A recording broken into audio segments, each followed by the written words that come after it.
Good morning. Welcome to the November 14th, 2018 Delta Stewardship Council. I'd like to call this meeting to order and begin with the roll call. Beginning on the far right with Council Member Weinberg. Weinberg here, present. Gamro here.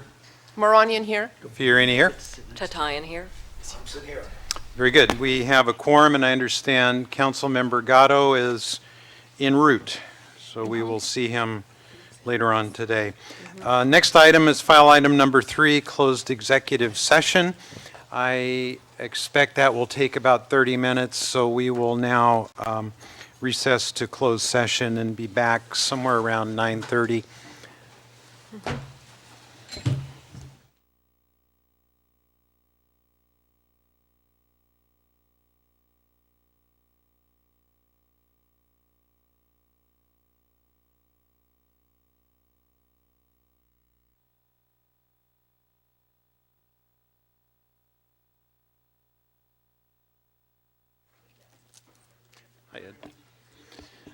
Good morning.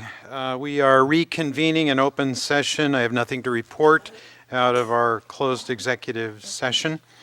The next item, file item number 5, is the adoption of the October 23rd to 26th meeting summary. And council members, a revised copy has been circulated. The one change, it was a reference to one of the covered action projects that was reported on. What's your pleasure regarding the meeting summary? Question. We have a motion and a second. Any discussion? Then let's vote. Ken?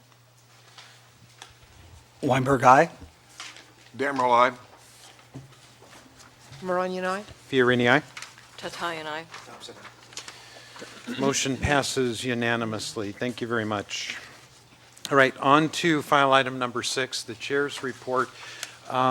The first thing I wanted to comment on is we're all aware of the smoky conditions that we've been suffering through, and that's nothing compared to the tragedy that has befallen folks in the Paradise area and the Malibu area.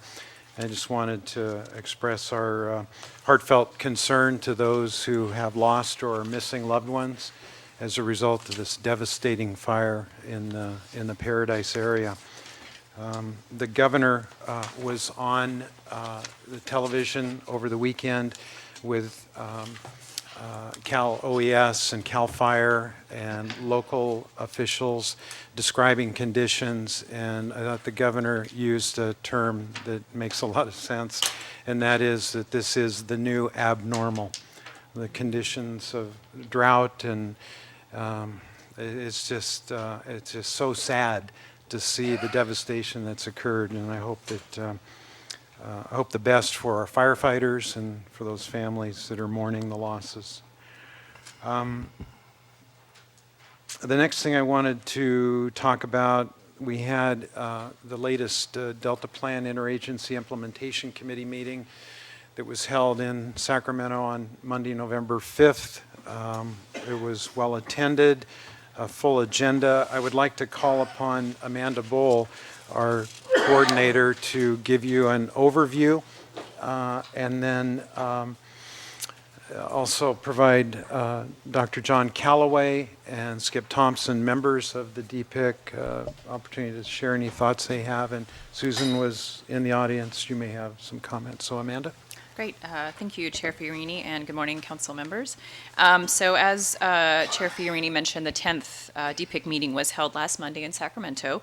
The meeting continued the DPIC tradition of considering how these 17 agencies can continue to support implementation of the Delta Plan and the furthering of the co-equal goals. Last week's meeting focused on 4 key areas with presentations and then discussions. The first item up on the agenda was focused on furthering the state and federal nexus. The U.S. Government Accountability Office recently released a report discussing federal coordination throughout the entire watershed. DPIC was highlighted as a key coordinating entity in the Delta. The report's authors were in attendance at the meeting and provided an overview of the report. And the committee then discussed the need for DPIC to continue in this role and how we can continue to strengthen existing coordination between the Bay and the Delta and the entire watershed.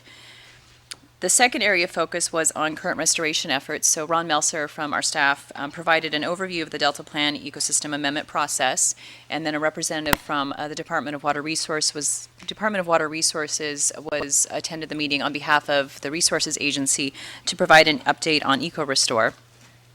We also heard two presentations on simplified and multi-agency permitting. We had someone from Sustainable Conservation provide a presentation on efforts in the Delta, and then Larry Goldsband, who is the Executive Director of the San Francisco Bay Conservation and Development Commission, to talk about a slightly different approach that they're taking in the Bay to multi-agency permitting. So committee members, after we had all these presentations and between the presentations, really discussed various aspects of restoration, and the committee members expressed interest in diving into and finding solutions for the continued challenges around funding for operations and management, permitting, and monitoring. So we look forward to continuing those discussions at future DPIC meetings. Delta lead scientist John Calloway presented an update on Delta Science Program efforts, and then Yumi Henneberry from our staff provided an overview of the updated Delta Science Plan. The committee was then asked to endorse the updated Delta Science Plan, which it did so unanimously. The final panel discussion focused on invasive weeds and nutria. We've had presentations and discussion around invasive weeds at DPIC in the past, but had never had an update on nutria. And as we've mentioned at previous council meetings, it's an issue of huge concern in the Delta. Noting the urgency of dealing with nutria, committee members agreed to form a high-level interagency committee to identify immediate steps that DPIC agencies can take to start to address this issue. And so we're starting to pull together that committee now, and look forward to working with the other DPIC agencies that are engaged in this to try and elevate this issue and direct more resources to the nutria effort. Finally, I'm excited to announce that we're actually adding a committee, or an agency to DPIC. The San Francisco Bay Conservation and Development Commission, also known as BCDC, has been asked and has enthusiastically agreed to join DPIC. BCDC and the Stewardship Council have overlap in Sassoon Marsh, and the inclusion of BCDC continues to recognize the need for greater coordination and collaboration between the Delta and the Bay. And then we're also working with BCDC and collaborating with them on some of our sea level rise and climate change work that we're doing currently. So we look forward to working with them more closely as well. Great, thanks, Amanda. Any questions of Amanda? John, comments? Yes, so as Amanda said, the science plan update was discussed at the DPIC meeting, and we got good feedback in terms of the approach and the efforts that the update is leading towards. So I think we were very happy to get their endorsement of the science plan and concept. Other issues I think that were of interest, the funding, Randy discussed the funding initiative, the science funding initiative that has been taking place over a number of months, and that will be presented to the DPIC in April. And I think there was real awareness of the value of that funding effort and a strong understanding of the linkage between funding and governance issues that we've talked about, and that's a part of the science plan, and awareness to really move both of those issues of coordinated governance and funding forward. The nutria issue, I think also, as Amanda mentioned, really it was very important that people see the urgency and the need to address the nutria issue, and I think this coordinated effort will move us forward and provide some of the resources that will, or identify the resources that will be needed to address nutria. And then lastly, one thing that came up in the discussion around the GAO issue, and it actually came up multiple times in the meeting, was the Bay Delta watershed connections and the real value of looking at these problems. It is the Delta Plan implementation, Interagency Implementation Committee, but linking to those broader efforts and the incorporation of BCDC, the Bay Conservation and Development Commission, will be a good link towards the Bay. We need to think about how we can keep focused on the Delta, but coordinate with those efforts in the Bay and the watershed. Thanks, John. Skip? Thank you, Mr. Chair. I'm always encouraged when I see the federal government wanting to work with local government. And, you know, as you get closer to the ground, as I'll use the term, the more understanding you have about what is actually going on. So I saw a real desire from the federal agencies to work with certainly the state, but DPIC, which I think is getting down. And then those of us that work, you know, representing the Delta specifically, we have some ideas, and I think they'll be able to be fleshed out with the help of the DPIC and Delta Stewardship. So I saw it as an encouraging, you know, omen, if you will. But anyway, thank you.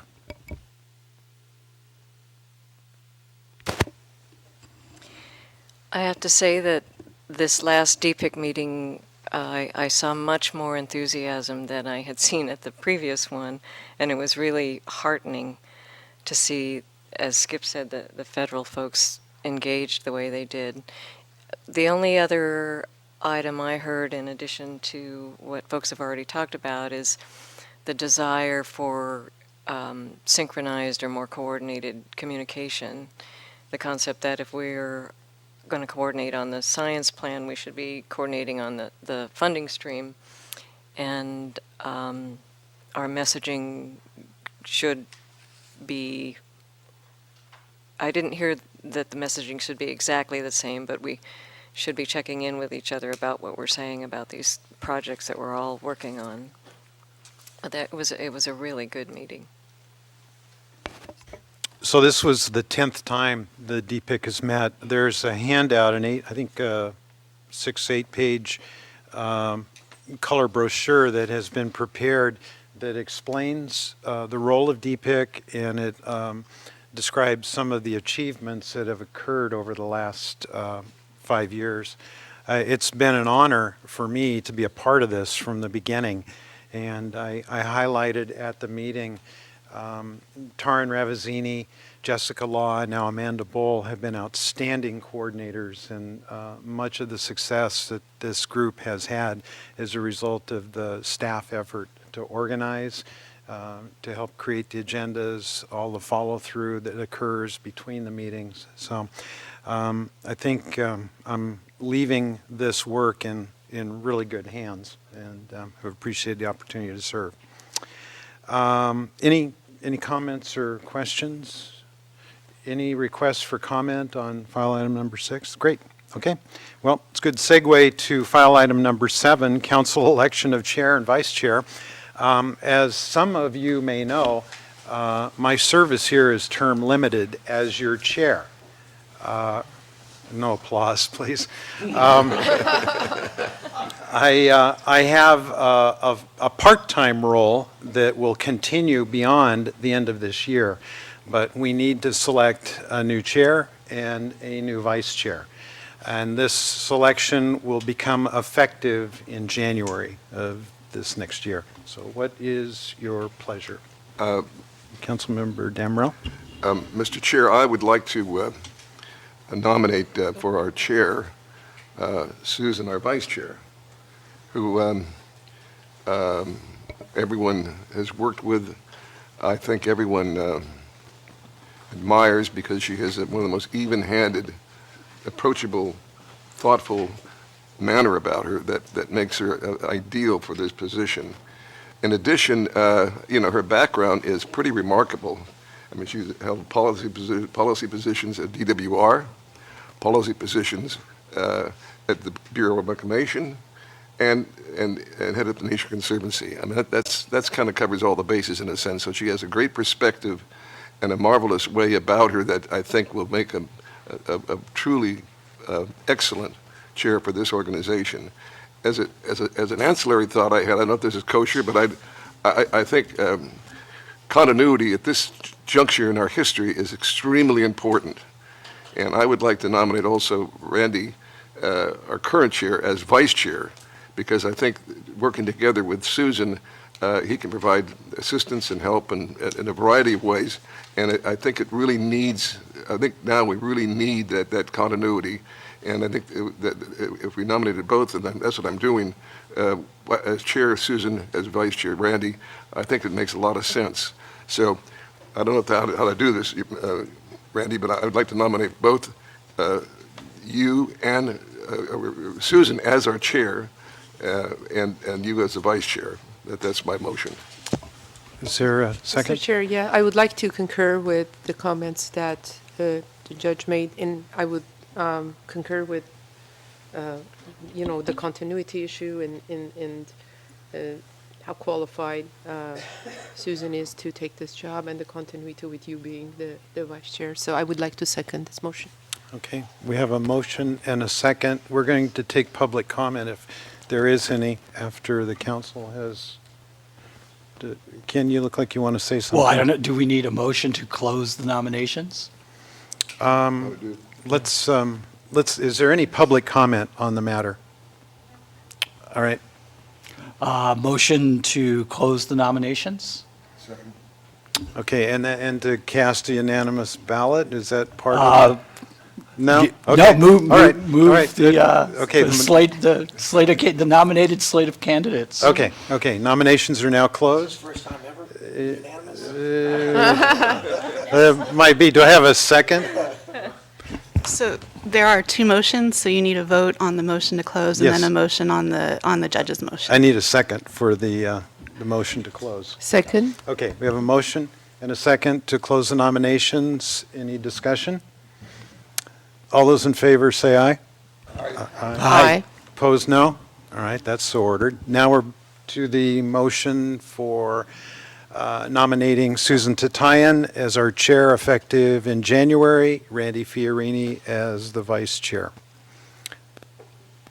Weinberg, aye? Marani and I? Fiorini, aye? Aye.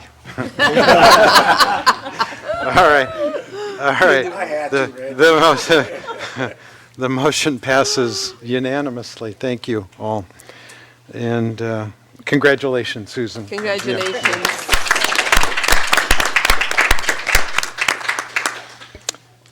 Okay, that completes file item number 7. Thank you for term limits. And now on to file item number 8, ecosystem amendment update, and I believe Jessica Law. I Jessica, think please. actually I'm going to quickly do the executive officer's report, if that's Oh, okay. Okay, okay, so we are going to fast forward to file item number 9, if everybody is so inclined. Okay, file item number 9, executive officer's report. Okay, good morning, thank you. In addition to the current WaterFix appeals process, the council has 2 certifications of consistency that have been filed on our website within the last 30 days. Last month, I mentioned the Department of Water Resources North Delta Flood Control and Ecosystem Restoration Project. They filed a certification of consistency for that project. I believe it was October 25th. And the 30-day review period of the project ends Monday, November 26th. The San Joaquin Area Flood Control Agency filed a certification of consistency with the Delta Plan earlier this month for the Smith Canal Gate project, and the 30-day review period ends Monday, December 3rd. The agency is the proponent for the project. The project is a fixed wall and gate structure at the mouth of Smith Canal, which is adjacent to the San Joaquin River and the Stockton Deepwater Ship Channel, and it's in the city of Stockton. The project is for flood protection. The existing levees along Smith Canal cannot be certified as meeting Federal Emergency Management Agency standards or the state's urban levee standards, and adjacent urban areas are currently at risk of flooding. Information about both of these covered actions and their detailed certificates are available on the council's website. A few individuals have recently joined our staff. Dylan Chappelle has joined as a senior environmental scientist coming from the California Council on Science and Technology, where he worked as a committee consultant with the California Assembly Natural Resources Committee. He has experience working with UC Berkeley and Point Blue Conservation Science, National Science Foundation, and Save the Bay. He graduated from UC Berkeley with a PhD in environmental science, policy management, and has a BA from UC Santa Cruz. His dissertation was on the influence of climate and seed dispersal on restoration in the San Francisco Bay. Carla Foreman will be assisting the council's legal team as a senior legal analyst. She comes to us from the California Department of Fair Employment and Housing. Carla holds a paralegal degree from the University of Northern California here in Sacramento, and we look forward to the assistance that Carla will be providing to our team. Avery Livingood, who's here in the audience, has joined as a senior environmental planner. She comes to the council all the way from the Philadelphia Water Department, where she supported implementation of Green City Clean Waters, the city's 25-year plan to meet federal and state water quality standards. Avery holds a Master of City and Regional Planning from the University of North Carolina and a Master of Environmental Management from Duke University. Avery will be providing valuable assistance to the team supporting our ecosystem amendment, the 5-year review of the Delta Plan, several new covered actions, and our ongoing coordination activities with agency partners. So I'd like to welcome Avery. Is she here? She is here. Give a little wave. So how did you deal with basketball season?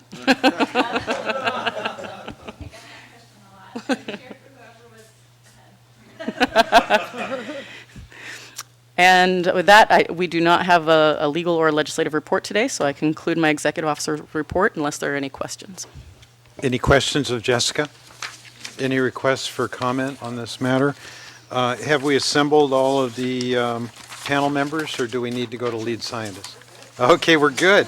Then that completes file item number 9, and now on to file item number 8, and it looks like Jessica Law is going to facilitate the introductions. And I'll open up with a few words. Thank you.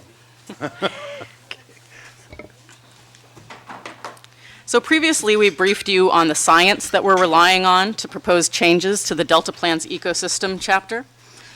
We prepared 3 white papers earlier this year on topics covering ecosystem function, climate change, and other stressors to the Delta's ecosystem.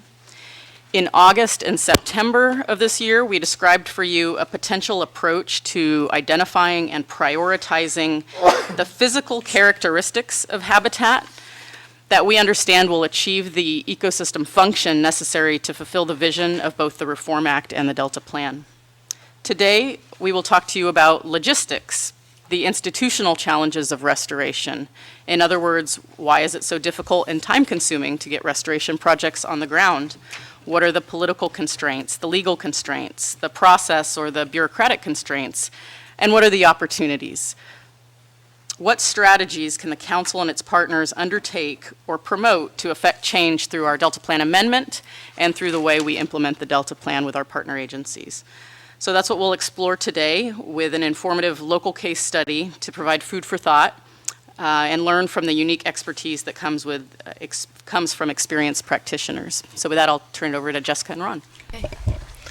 Thanks, Jessica. Good morning, council members. We are very happy to be here today talking about this next phase in the ecosystem amendment. As you know, we've been hard at work on various components of building the ecosystem amendment, and today we're going to really focus on the institutional and implementation aspects of it. So I think we have a PowerPoint. We can get started. So today we're going to, hang on one second, let's get that loaded. Thank you. Thanks. I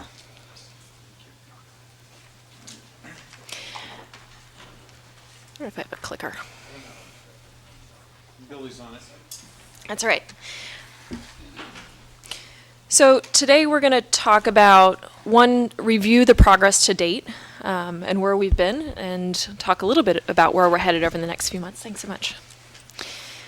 We're going to talk and review the ecosystem amendment, both the context that's in the Delta Reform Act and in the 2013 Delta Plan, and the vision moving forward. And then we're also going to focus on implementation and our approach to implementation that we're proposing today. And we would really like feedback from the council members on our approach that we're taking to implementation.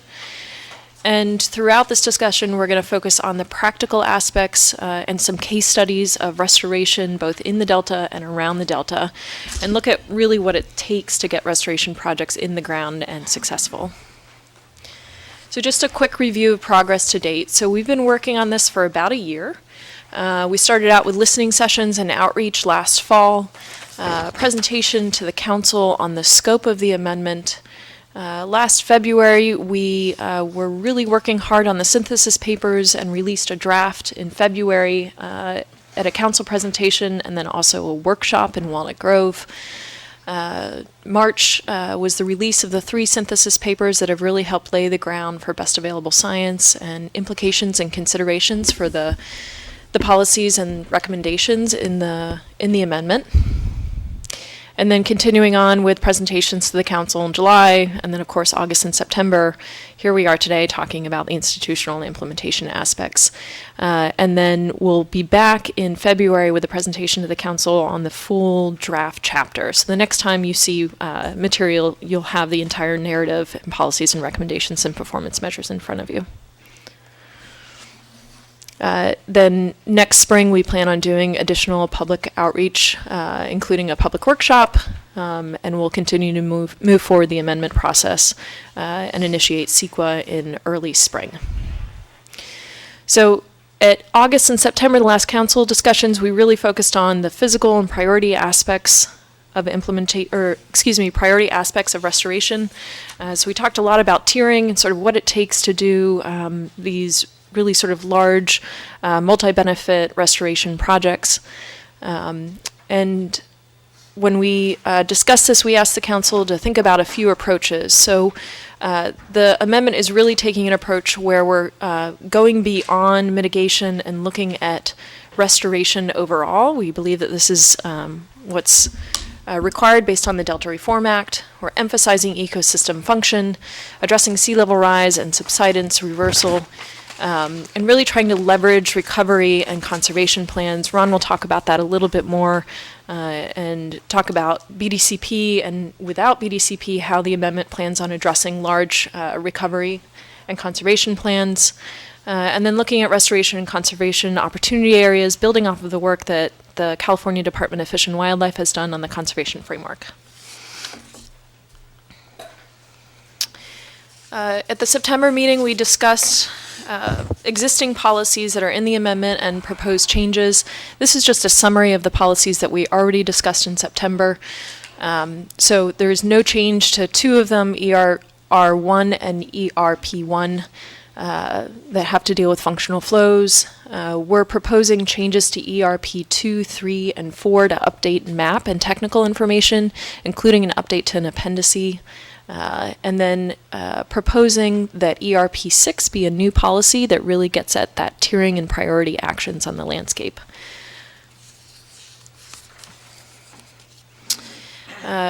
All of the work that we've been doing over the past few months is really helping us move forward and making progress on the amendment. So we're continuing to refine problem statements, develop a new Appendix 3 and content that will include technical updates to the maps. We're continuing to meet with state and federal agencies and interested stakeholders to discuss this approach to restoration, and then developing Chapter 4 narrative based on the approach and the feedback that we've received so far.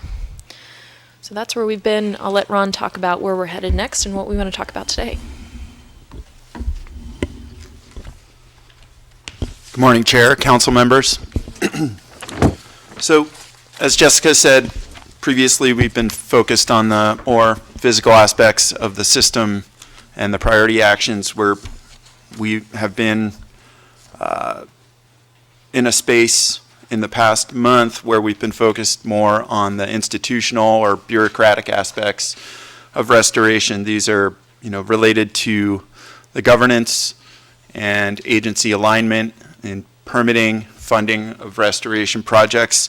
So today, I think we really wanted to lay the groundwork before we take a deep dive into existing policies and recommendations in the plan and visit a few example projects. Also have Steve give a presentation and discussion on the Sassoon Marsh and the management plan that's being implemented in that region as a foundation for discussing the actual policies and recommendations in the Delta Plan in the future.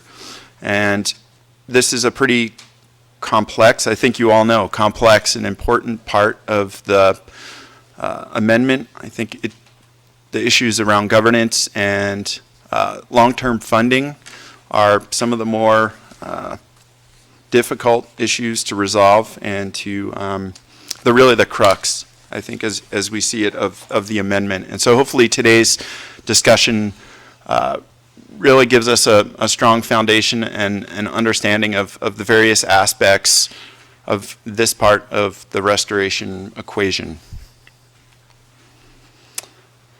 And so with that, just a quick step back. We've visited this slide several times now, including at the DPIC presentation, but this is the guidance provided by the Delta Reform Act, or at least a subset of it. It's very explicit in terms of the outcomes of restoration, the strategies that would be used to achieve those outcomes, and then guidance on use of best available science, on performance measures, and on a need for adaptive management in the equation.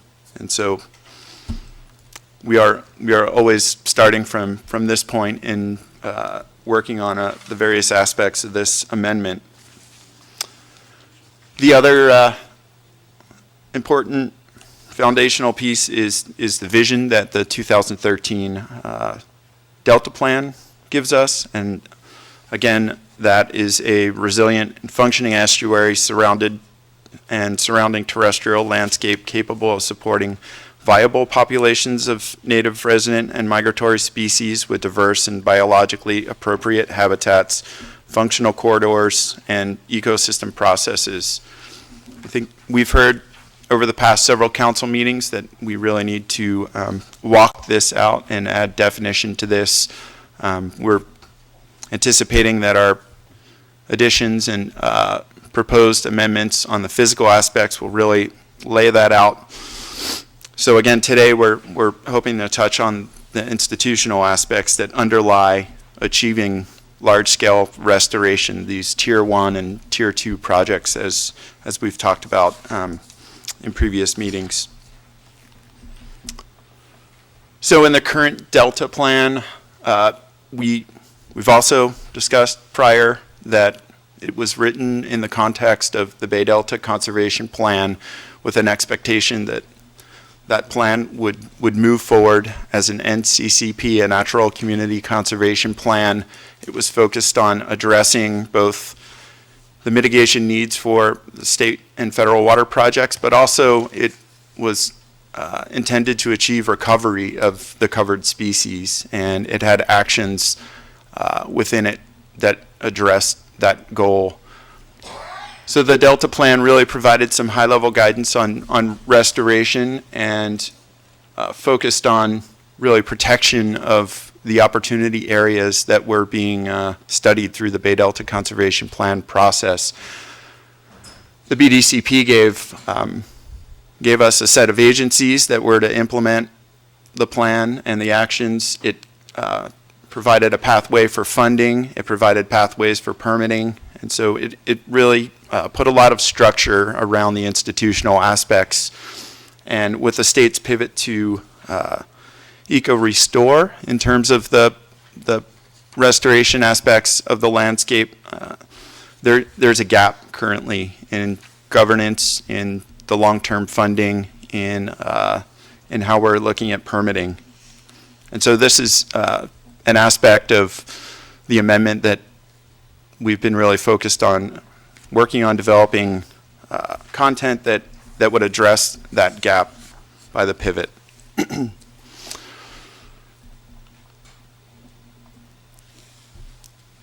So specifically, in terms of the amendment, again, the physical aspects of the amendment would address the priority restoration actions, conservation targets focused on ecosystem uplift.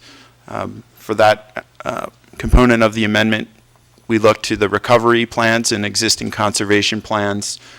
The mapping, technical map updates address the where, regional land use, land ownership, and landscape suitability in terms of elevation and proximity to water. We're addressing multiple time horizons. And then the how really is the implementation aspects of the amendment. So facilitating implementation through improved processes and agency coordination.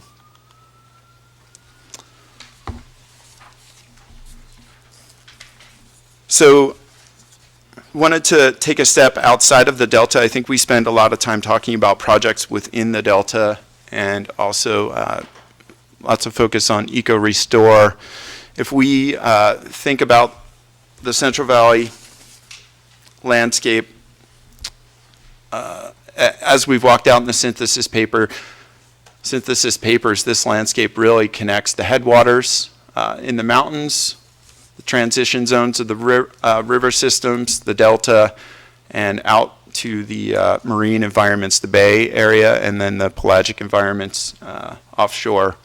And the delta plays a really crucial role in that river system and wetland system.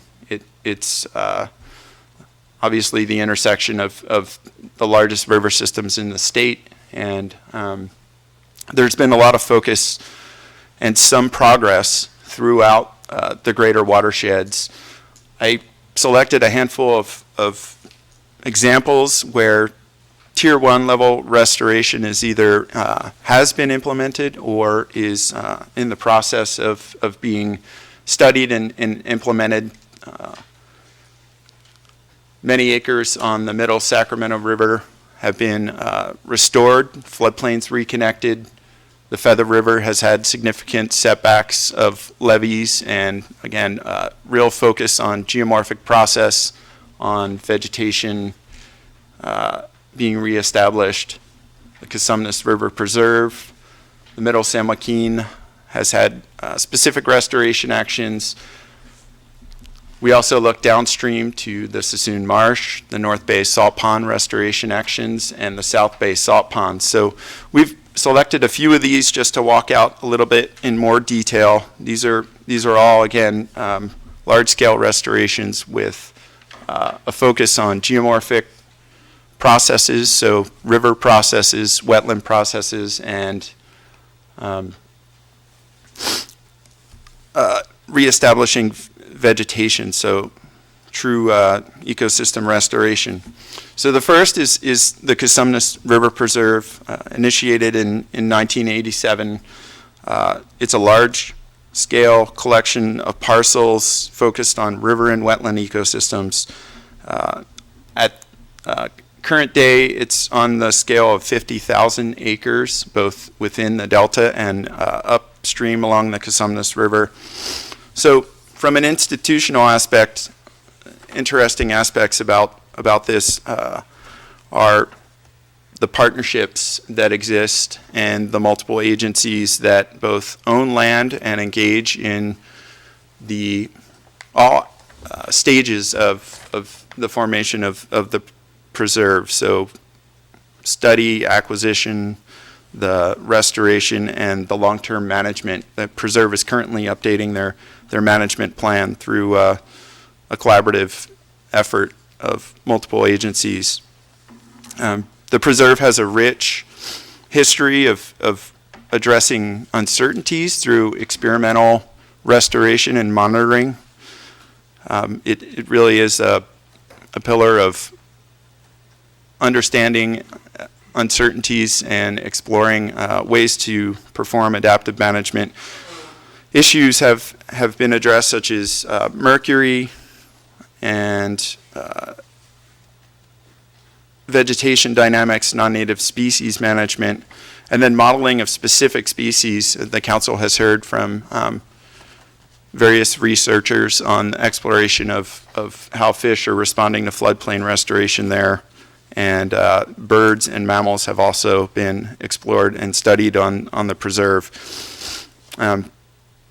Each of the components as the preserve has been built out are obviously expensive and have required creative funding in terms of, again, combining multiple funding sources, really predicated on partnerships making that work. And it's really within the Delta a model of success for multi-agency implementation. Sorry, council member. Mr. Chair? Yes. I just asked Ron unless you want to do that as you go through. No, that's fine. It's interactive. Yeah, sure. So Ron, would this restoration project, this would be kind of what we would, or what you would call a tier 1 project. It meets, it's that high priority restoration. So within the Cosumnes River Preserve would be considered a collective of tier 1 restoration projects, and really it's at a sub-regional scale, the preserve at 50,000 acres. But yes. Could you remind us of what are those attributes that make it a tier 1?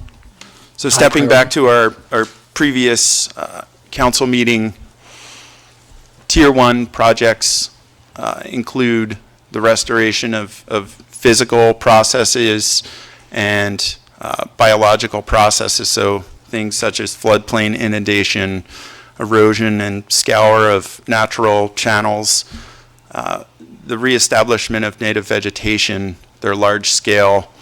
They contribute in terms of habitat complexity and connectivity. And so they meet all of these aspects. Tier 2 meeting some, and further down where tier 3 and 4 may just contribute at a very small scale or only address a single attribute. So this is an example of the highest priority type of project.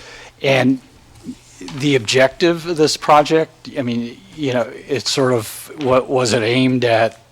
A single benefit, a single species, or is this an example of functionality that you want to, so that you get multiple benefits? Excellent question, and it really addresses multiple benefits. The Cosumnes Preserve is focused on this process-based tier 1 like restoration.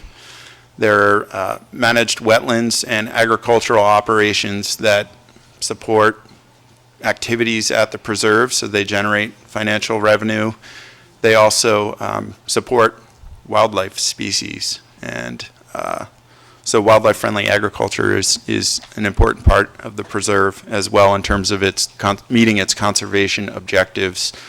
And one could also add that flood risk reduction is part of the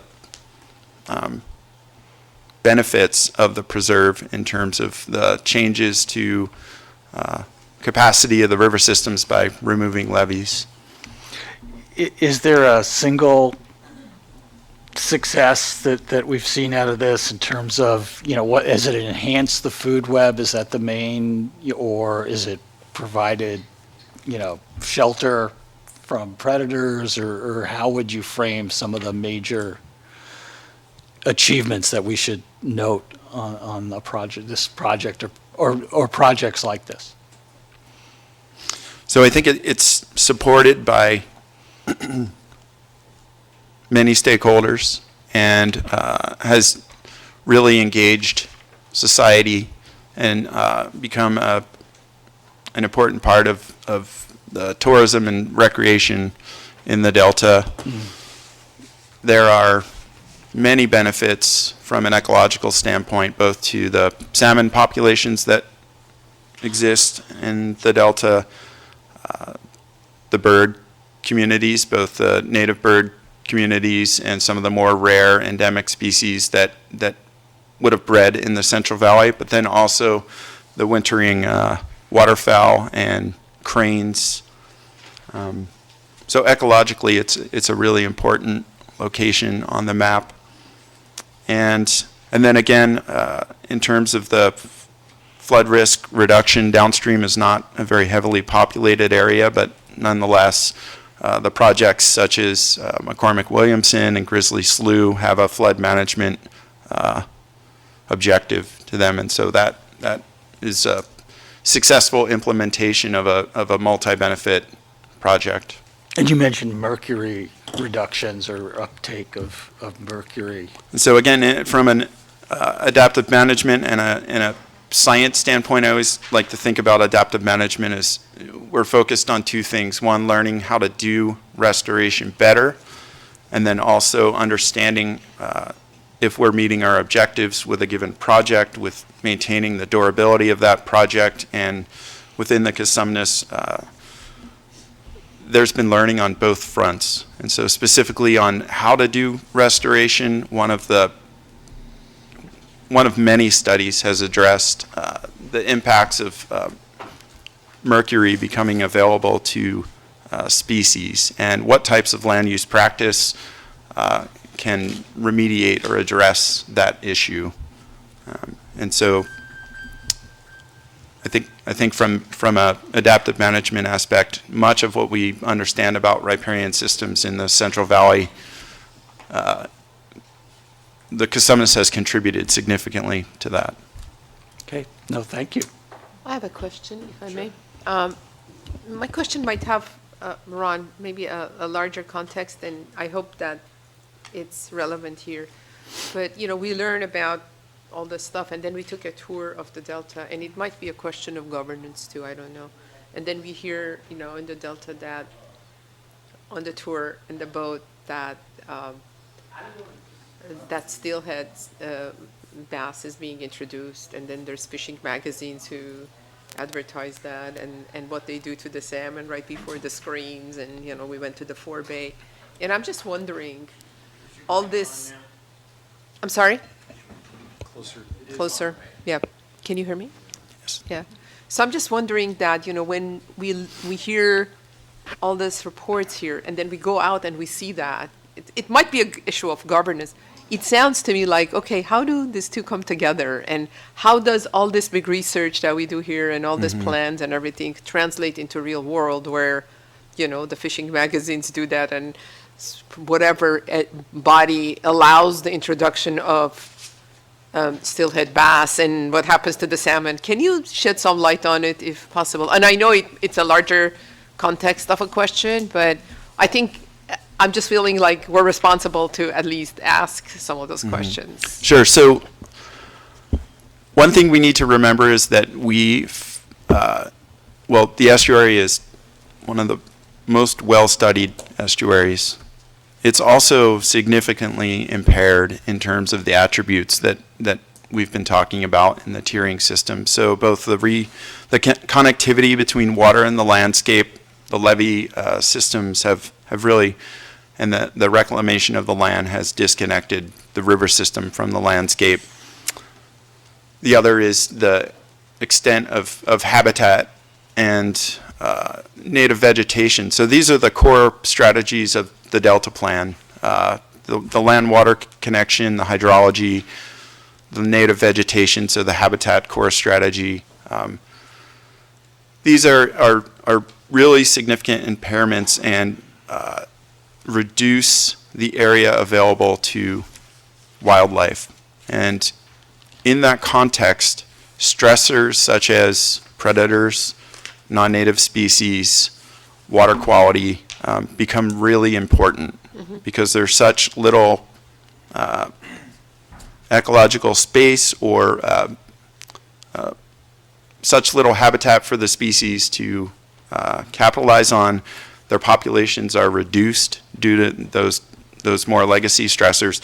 So I think we focus a lot on studying the impacts of impaired populations, and where we've really tried to go with the amendment is taking a step back from looking at issues that are these very discrete stressors, such as, you know, predator impacts to fish populations, and think about the issues that are legacy, that are more fundamental, and really put together an amendment that focuses on restoring some of the basic needs of the population. So again, expanding the space that they can capitalize on the landscape, making sure that land and water are talking to each other, that they have vegetation communities that create the structure and complexity. In that context, populations can grow, survivorship increases, and the more fine-scale stressors become more compensatory rather than additive. And I think species have a chance to do fundamental things like have evolution work, have recruitment into the next year where again, we see a response in terms of population level. I'm not sure if that's, maybe Jessica could add. I think one thing too is the bass, and John and Ron, please help me with this one, but bass fisheries is something that's much more characteristic of sort of warm water, deep freshwater lakes, which is much more common in areas where you have the big riprap levees. So we were down by the Clifton Court forebay, you have deep sort of, you have the riprap levees, you don't have a lot of sort of what Ron was talking about, that the ecological space where you would have availability, sort of room for the native species to be. So it's two very different types of environments. I think what we're talking about in terms of, an example like Consumnes River Preserve is you're creating more space, sort of more landscape that looks less like riprap levees and places where you'd have bass fishing, and create much more space that would be conducive to native species.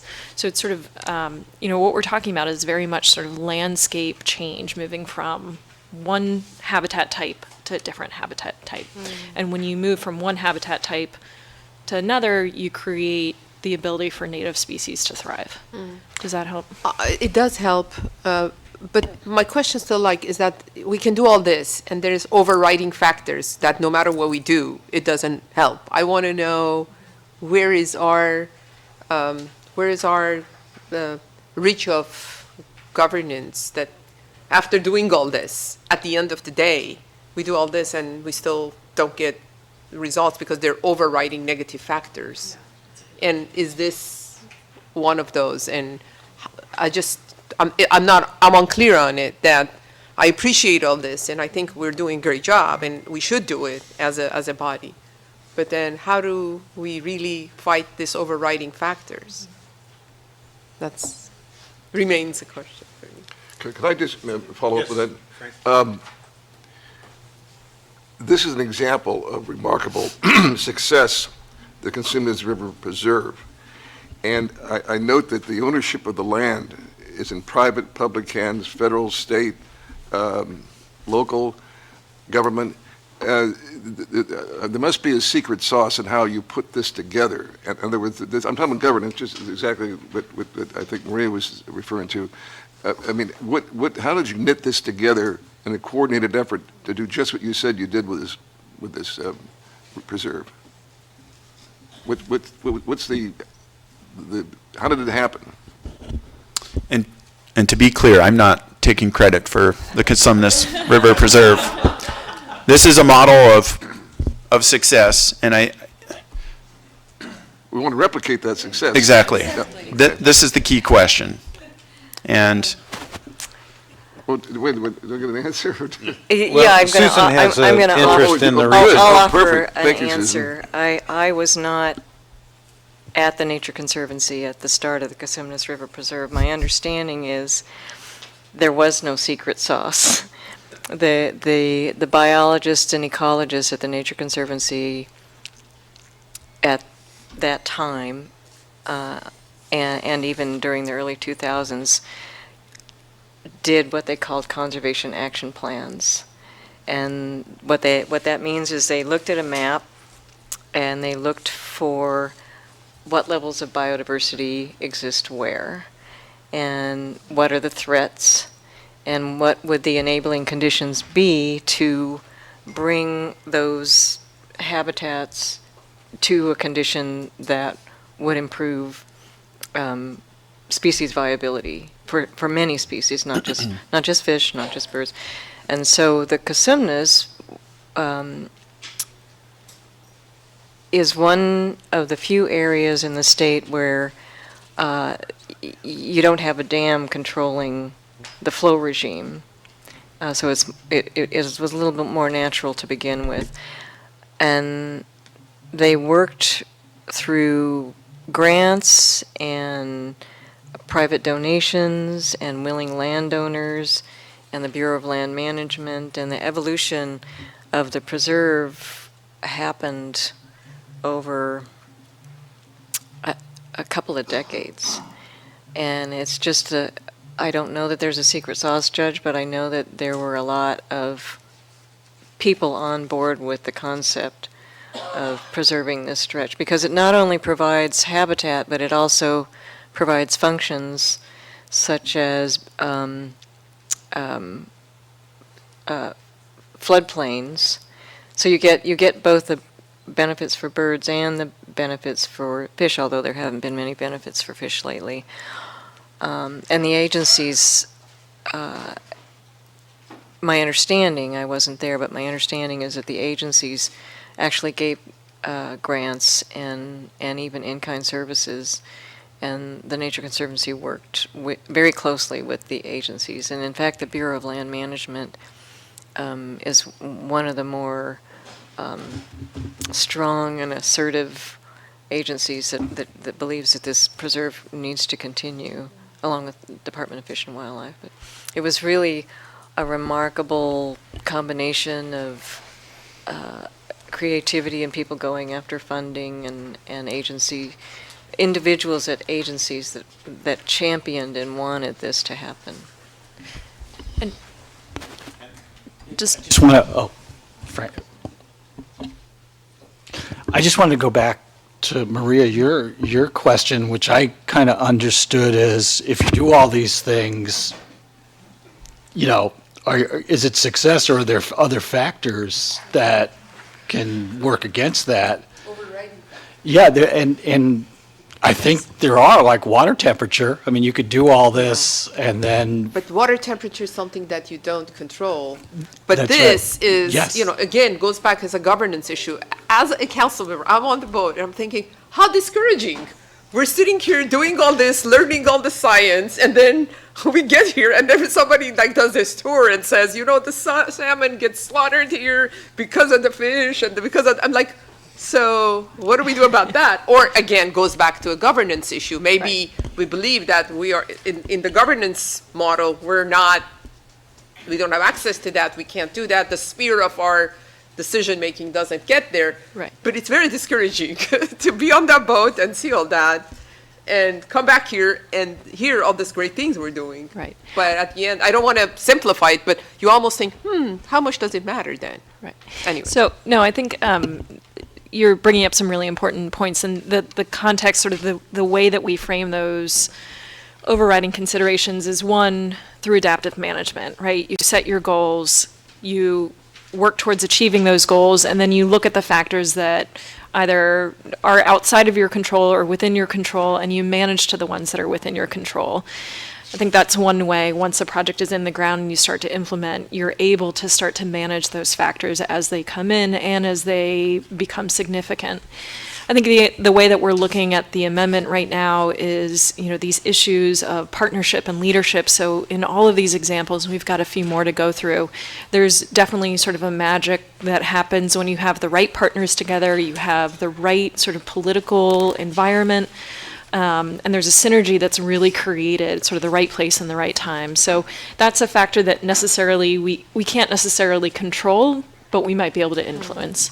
So there's a few other factors too: funding, the ability to streamline and make permitting more efficient, and then the ability to manage through adaptive management. And so those are the factors that we're looking at as a part of the amendment. Those are things that we think we can, in some ways, control, and if not, at least have an influence over as a council.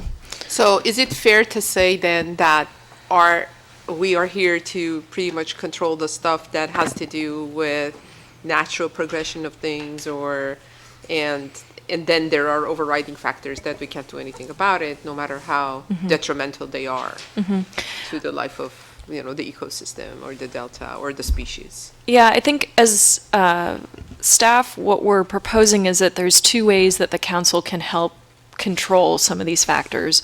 One is through our ability to regulate, and the other is through our ability to coordinate. And so we can regulate through our covered actions process, and ensure that projects, when they come in, they're meeting the tiering, they're meeting the criteria that's laid out in the Delta Plan. And the other way that we can control is through our coordination and our recommendations. So in terms of the covered action regulation, is there some stuff that we can, it would be helpful for me to look at some of that, because I am not sure where they are and what it is, to what extent can be exercised, how much effective can we be.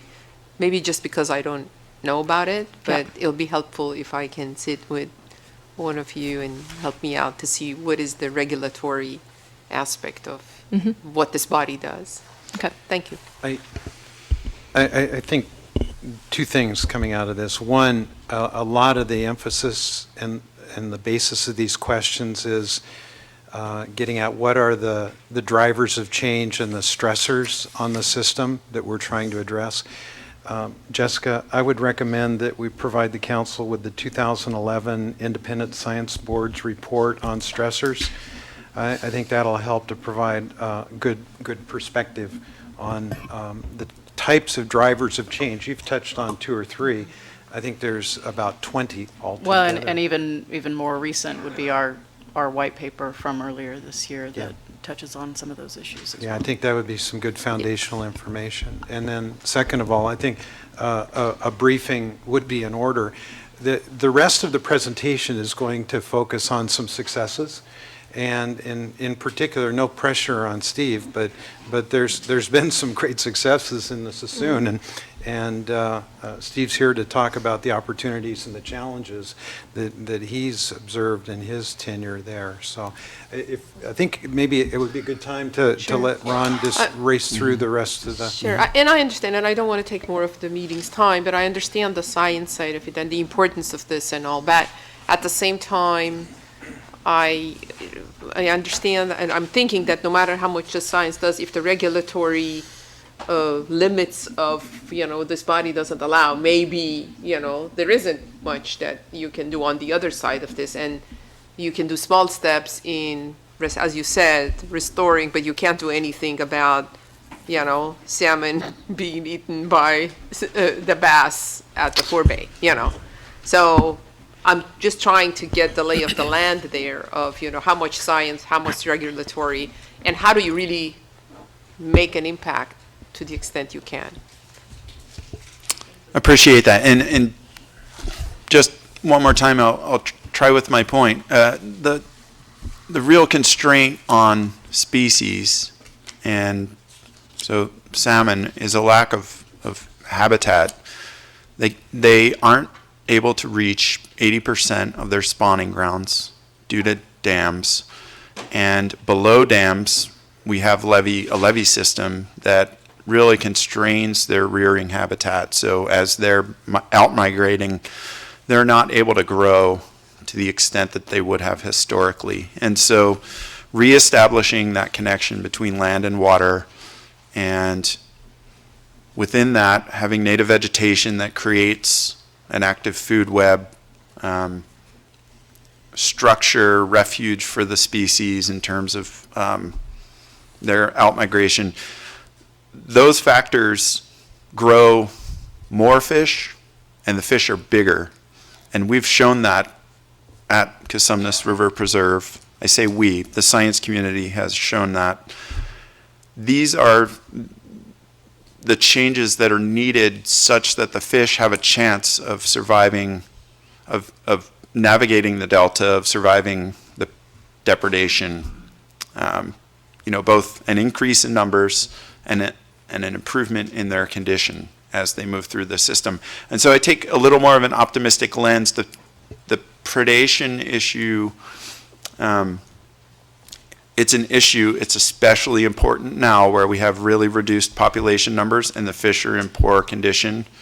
But I think if we can, again, reestablish those habitat features, grow the fish populations, these specific stressors aren't, the end-all, be-all of the species. And that's what we're trying to take a step back to these more legacy stressors and address those through the amendment so the discrete stressors aren't as big of an issue. Sure.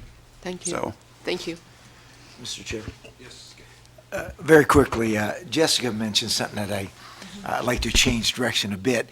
You mentioned coordination, that regulation coordination that this council has some effect.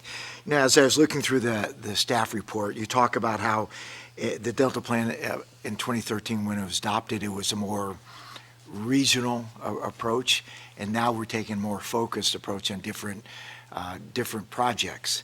I've often wondered how you do something on the north side of the delta, how it doesn't have a ripple effect as it goes through the delta.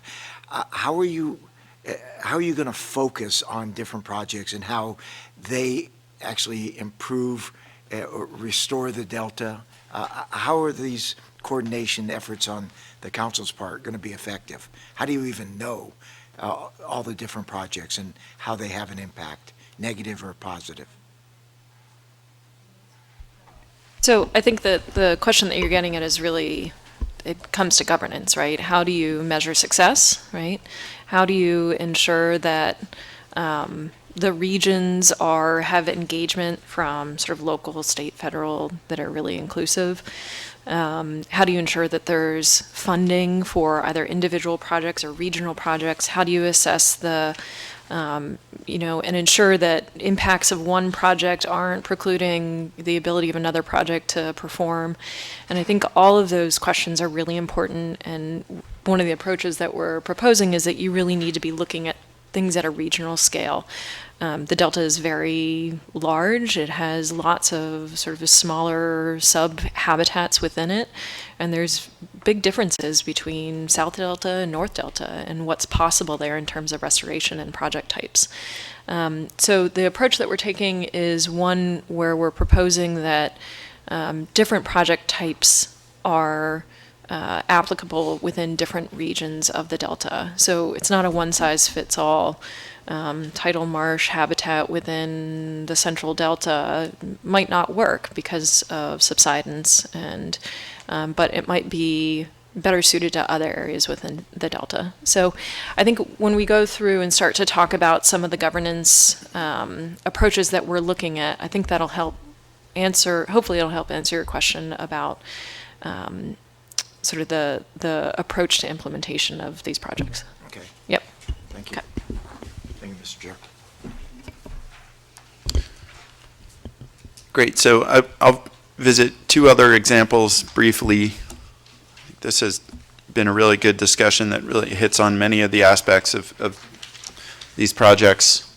I hope this figure is coming out a little better on the monitors for everyone. So within the mid-San Joaquin river system, I wanted to touch on a specific project, and again, this fits into a complex of Tier 1 projects on the San Joaquin National Wildlife Refuge. This specifically is called the Hidden Valley and Dos Rios Ranch Restoration Project, and it lies adjacent to a larger restoration called the Three Amigos on the San Joaquin National Wildlife Refuge. The next slide is an aerial of the project site. This summer, extensive planting was done on the Hidden Valley and Dos Rios parcels. So just to review the project and objectives, so 2 acquisitions, and again, it's a project and not the entire regional effort, which is not unlike Cosumnes River Preserve in its objectives to both restore the river system, to connect water to the landscape, but also to implement wildlife-friendly agricultural practices and to support the operations and maintenance of the refuge through some of these agricultural practices. So the project is large scale, 2,100 acres.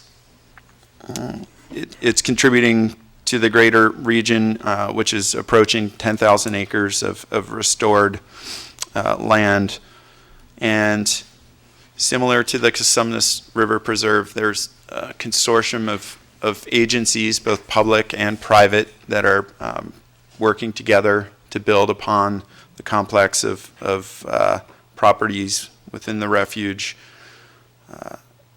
These projects are obviously expensive, each one tens of millions of dollars, and so they take creative partnerships in terms of funding. 11 11 funding entities for the Dos Rios and Hidden Valley Ranch. Sorry, Chair.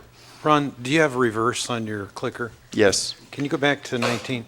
That picture, just for the council's benefit, you see the river in the foreground, you see the dry ground to the right, and you see the spotty trees for almost as far as you can see. At the peak of last winter, that was entirely inundated with water, completely covered. So as an example of reconnecting the land-water connection, here's somewhat channelized river. I mean, it's not, but it's been designed, this whole project has been designed to stimulate the food web and create the land-water connection. I didn't want to miss the opportunity to point that out in that picture. So, interesting, there are several creative aspects to this project, which, so the multiple purposes has been really important, both in flood risk reduction again, and then also in ecosystem restoration.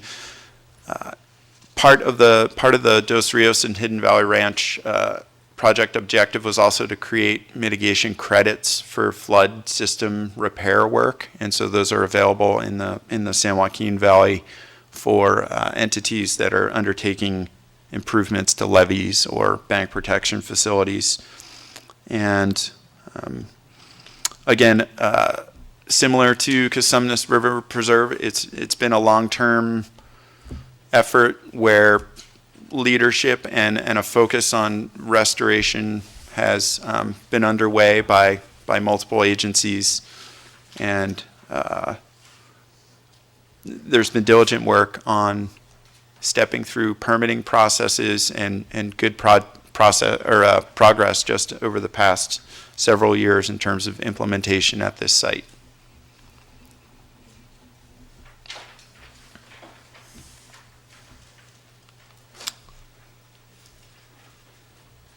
And I should add also, from the adaptive management standpoint, there's been, on the San Joaquin River Refuge, a similar long history of biological monitoring to assess vegetation dynamics, non-native species management, and also the response of endangered species. And so research has really informed restoration at these sites and informed the design of the most recent work.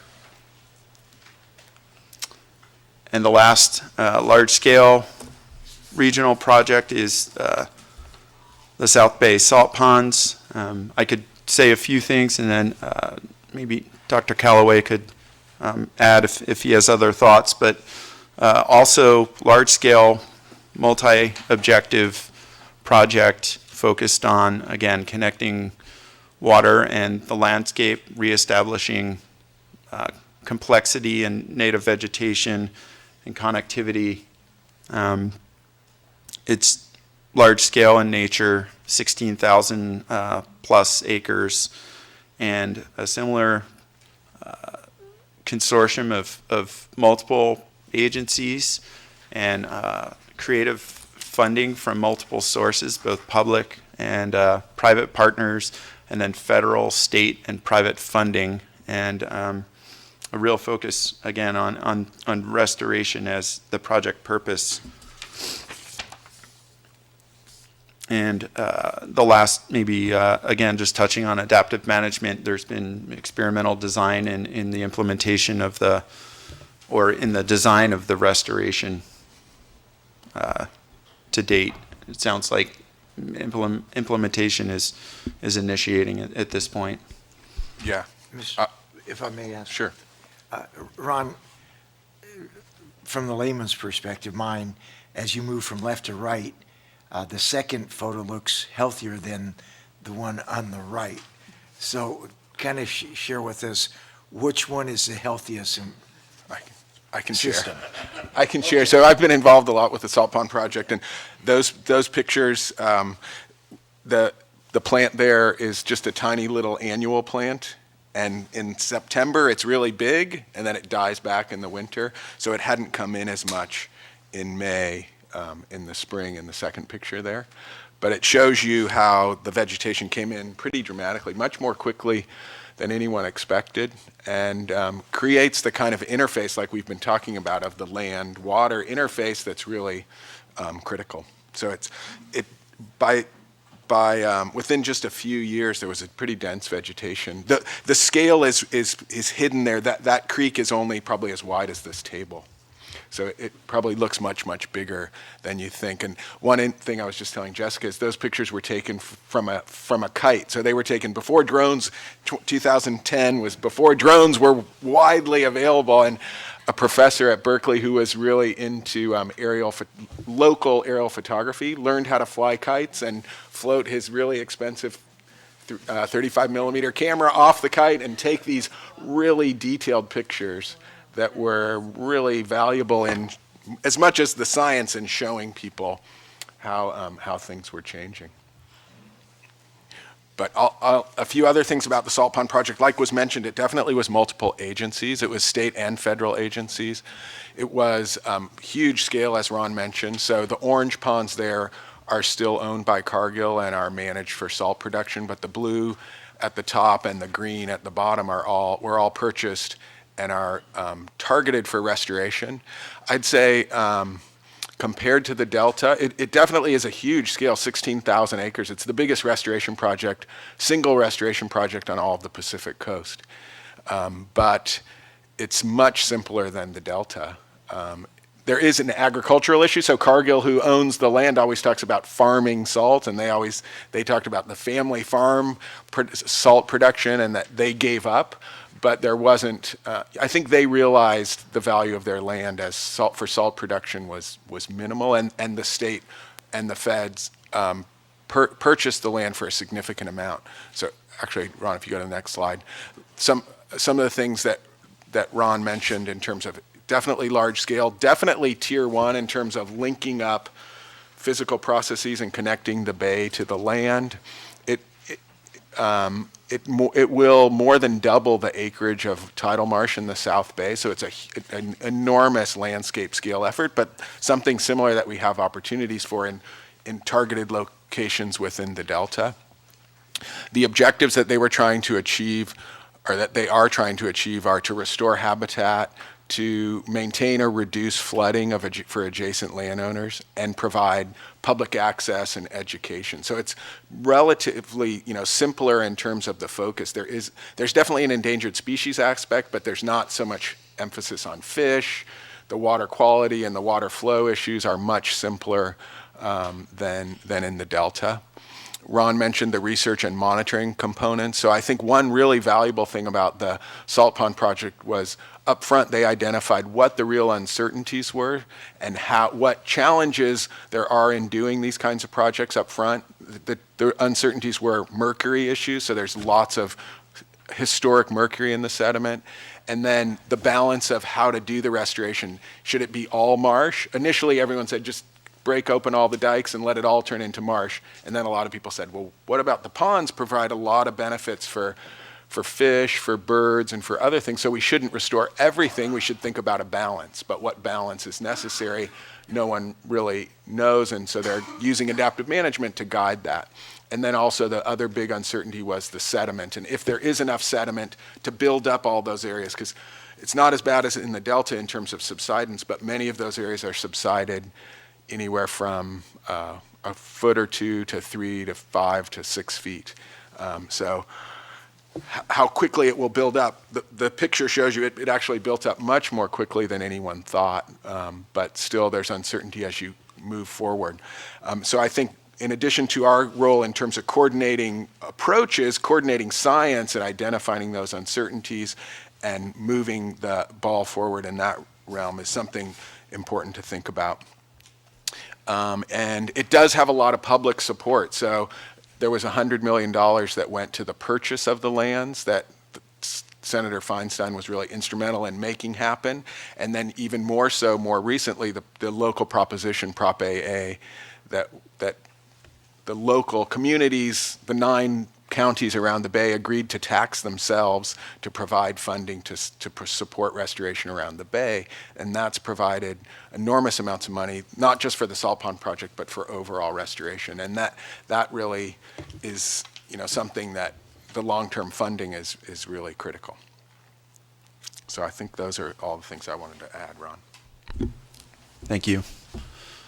So those serve as a few examples of some of the work that's going on in the Central Valley and out in the Bay, and hopefully that provides somewhat of a punch list of common attributes of these projects that, from an institutional perspective, that seem to be present in these large-scale, successful efforts, both that multi-party and public and private partnership aspect, the multi-agency and multi-funding source aspect of these projects, the presence of strong science in each of them, and then again, diligence and focused efforts around permitting. And I think these projects demonstrate that permitting can be completed, and it is possible to step through the regulatory frameworks that are out there and do large-scale change on the landscape. The San Joaquin River work was especially significant in this past summer. 700 acres were planted without levee setbacks within the San Joaquin River, and that required, of course, the flood board permit and a 408 permit with the Army Corps of Engineers. And so it is possible to permit large-scale restoration and in relatively efficient ways. And the last aspect, I guess, is the multiple objectives. And I think we see restoration projects that are large scale have multiple benefits inherently. Many times flood risk reduction is part of the equation. Without specific elements of the project to address that, large scale restoration brings flood risk reduction in itself. And so, but multiple benefits, also an important aspect. And so these are the issues that we've really been exploring, and again asking that question: how do we come in at the right level of detail with the right focus, whether it be on a policy side or a recommendation side, and create an environment in the Delta from the context of the Delta Plan that really encourages these types of partnerships to form and entities to assemble and address each of these issues around restoration. So hopefully I have not stolen your fire. That's all right. Thanks. So I just wanted to run through, we've identified sort of 4 major approaches that we want to talk about. And there's a few other examples that we can throw in. I think Steve can really talk about these in practice and his experience of the Sassoon Marsh Plan. And so we can sort of focus a lot of the discussion and questions there with a very, practical example of it. But we've been really looking at, one, how the council can help remove some of the barriers to implementation that would benefit both individual projects and these sort of larger regional efforts when they become possible, right? And this has definitely been a theme at the past several DPIC meetings. I think we've talked about, so this is a photo from the last DPIC meeting, and up at the table, you can't see them, it's their backs, but it's Erica Lovejoy from Sustainable Conservation and Larry Goldspan from the Bay Delta BCDC. And they're talking here about removing or reducing barriers for permitting for restoration projects. So we've been working with Sustainable Conservation. The council has provided funding to support some of these regional permitting efforts that, or statewide permitting efforts that Sustainable Conservation is putting in place to assist restoration projects. So that's sort of one example of how the council, through DPIC and through our coordination with our other agencies, can help to start remove some of these barriers to implementation. Larry Goldspan there is talking about an effort in the Bay Area called the BRIT, Bay Area Restoration Regulatory Integration Team, which is another really great example of how when you bring agencies together, you can start to identify ways to make permitting for restoration projects more efficient and effective, and then start to remove some of the larger barriers. So we just want to talk about a few of these approaches and throw in a few more examples of where progress on this is already being made. Again, in the 2013 plan, the Bay Delta Conservation Plan had both targets for restoration, sort of these large-scale restoration projects. It also had a governance structure and a funding structure and a permitting structure that went along with it. So we are really talking about creating both large-scale restoration targets and performance measures for restoration, but then also talking about how you create the governance and the funding and the support for permitting absent BDCP. So this first topic, leadership and partnerships, so we're proposing an approach that seeks interagency alignment of restoration, planning and funding, and utilizes public-private partnerships, strong local stakeholder engagement, and leadership from the highest levels of government. I think in all of our outreach and work with the other agencies, we've heard that there's really sort of this magic mix of having the right people at the right place in the right time, having really strong leadership come out, whether it's from a local agency or from an NGO, and that you really need that leadership from the local level and then also at the highest levels of government. I think we've seen this example here with California Eco Restore, both David Okita and now Mike Roberts at California Natural Resources Agency. They've really been able to provide that level of leadership from the governor's office to help support implementation of the Eco Restore projects. That example also holds true in other states like Louisiana, where the governor has been very involved in supportive of restoration efforts and the Coastal Master Plan in Louisiana. So we're seeing that sort of mix of leadership as being a really important component and approach to restoration. The two examples up here, Consumnes River Preserve, so again, that's leadership from a lot of both state, federal agencies, and nonprofits. And then again, Yolo Bypass Cache Slough, the example up there is the MOU that was signed in 2016, where you have state, federal, local leadership, including reclamation districts that are working hand in hand to identify how to create a mix of projects, both short-term, near-term, and long-term projects that really create opportunities for flood control, multi-benefit, and restoration overall. So the next approach that we're talking about is science support for restoration. So we're proposing an approach of restoration that includes use of science-based conceptual models to inform project design, coordinated modeling efforts to address critical research needs, and applied adaptive management, ensuring projects meet their project design. So I think a really good example of this is in Suisun Marsh, and we'll let Steve talk about the AMAT. But also the Stewardship Council, the Delta Science Program, and a group of state and federal agencies have been working together on the IMIT, the Interagency Adaptive Management Integration Team, and have been developing a framework for adaptive management in the Delta that would support restoration. So the amendment will talk more about that and how both the Council, the Delta Science Program, and other agencies working in the system can use science to support restoration, both to understand how to improve project design and remove some of the barriers to monitoring and adaptive management once these projects are in the ground. So the other example, or the other approach that we're talking about is permitting support for restoration. So we're proposing an approach to increase efficiency through programmatic permitting and establishing coordination groups with state and federal agency partners. Again, the discussion that we've been having at the DPIC meetings is a really good example of this. This is something that in 2017, we did a survey of the Eco Restore projects and asked the permitting agencies whether or not, one, they could commit to help move the permits for the Eco Restore projects get through on the timeline that was needed, so by 2020. The agencies, for the most part, committed to getting those permits through and prioritizing them. And then they also identified a few ways in which efficiency could be gained by better coordination. So that was sort of one example that kicked off at the DPIC discussion. Then we've been making pretty steady progress on that as a topic at DPIC. There's also other examples of where there's potential for increased efficiency, like this is the photo up there is the California Department of Fish and Wildlife's Regional Conservation Investment Strategy, or the RCISs, which create a process for improving permitting and mitigation of projects, restoration projects specifically.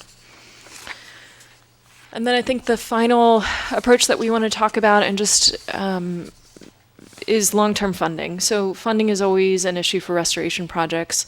From what we understand, it really restoration projects really require a mix of funding sources, both public and private, and it really requires sort of pooling resources in a very coordinated way.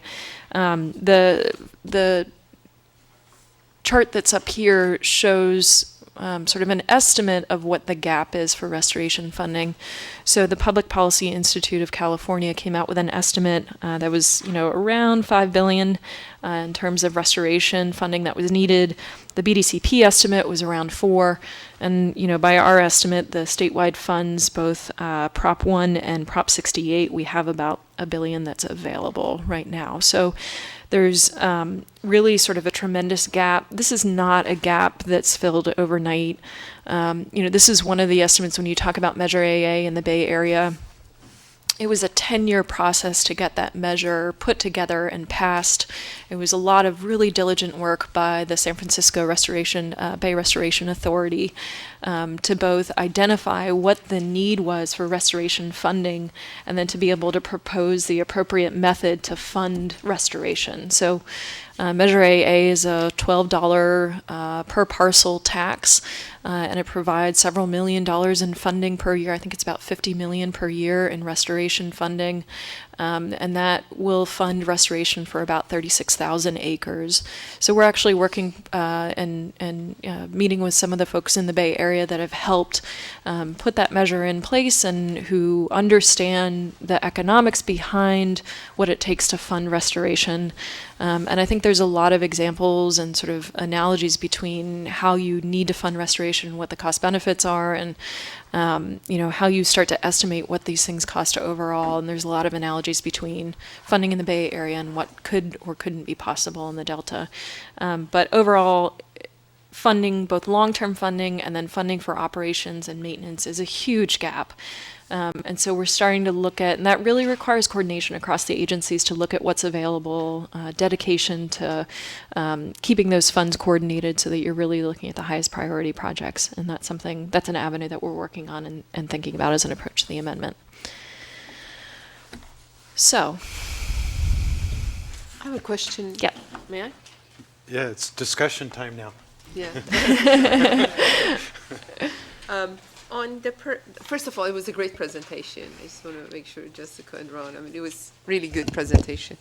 On the permitting issue, can you give us is this land use permits? What are the examples of permitting processes? So California Environmental Quality Act, so CEQA permitting. Okay, CEQA, got it. Depending on if a federal agency is Yeah. engaged, NEPA, Endangered Species Act, both federal and state, and then there would be, if a flood facility is involved, Army Corps permits. If wetlands are Got it. involved, Army Corps, EPA. So really the environmental components of the permitting.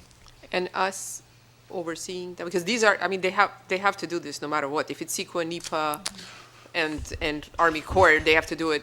What is the additional layer? So I think there's an opportunity, because the activities look quite similar, the types of things that we are implementing across the landscape, whether it's removing a fish passage barrier, reconnecting floodplains by levee setbacks, planting vegetation. There are opportunities to put programmatic permits in place, and Jessica was referring to the sustainable conservation work, which has done that for some of the endangered species permitting. There's also opportunity to put agreements together with the Department of Fish and Wildlife that would allow for mitigation crediting agreements to be developed and implemented, which would relieve restoration projects of their permitting needs for California endangered species. So there's opportunity, I think, to make things more efficient. It wouldn't be that we would be providing oversight over permits, but rather helping proponents step through their requirements through both coordination and putting in place mechanisms. Thank you. Thank you, staff, for a great presentation.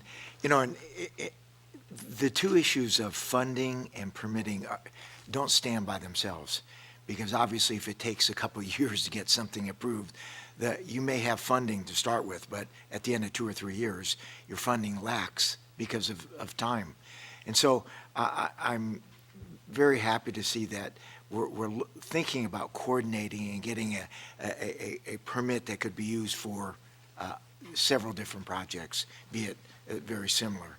So I'm encouraged by this effort. We'll see how it goes as we move forward. But I know in Solano we've had very simple projects. When you get around creeks and rivers, things get complicated, and they're 2 and 3 years old before they even start seeing some light at the end of the tunnel. So I think it's a key issue that needs to be worked on. Thank you. How long did it take to deliver Dutch Slough? 10 years? Or more? Yeah. Yeah. What did the cost look like in those 10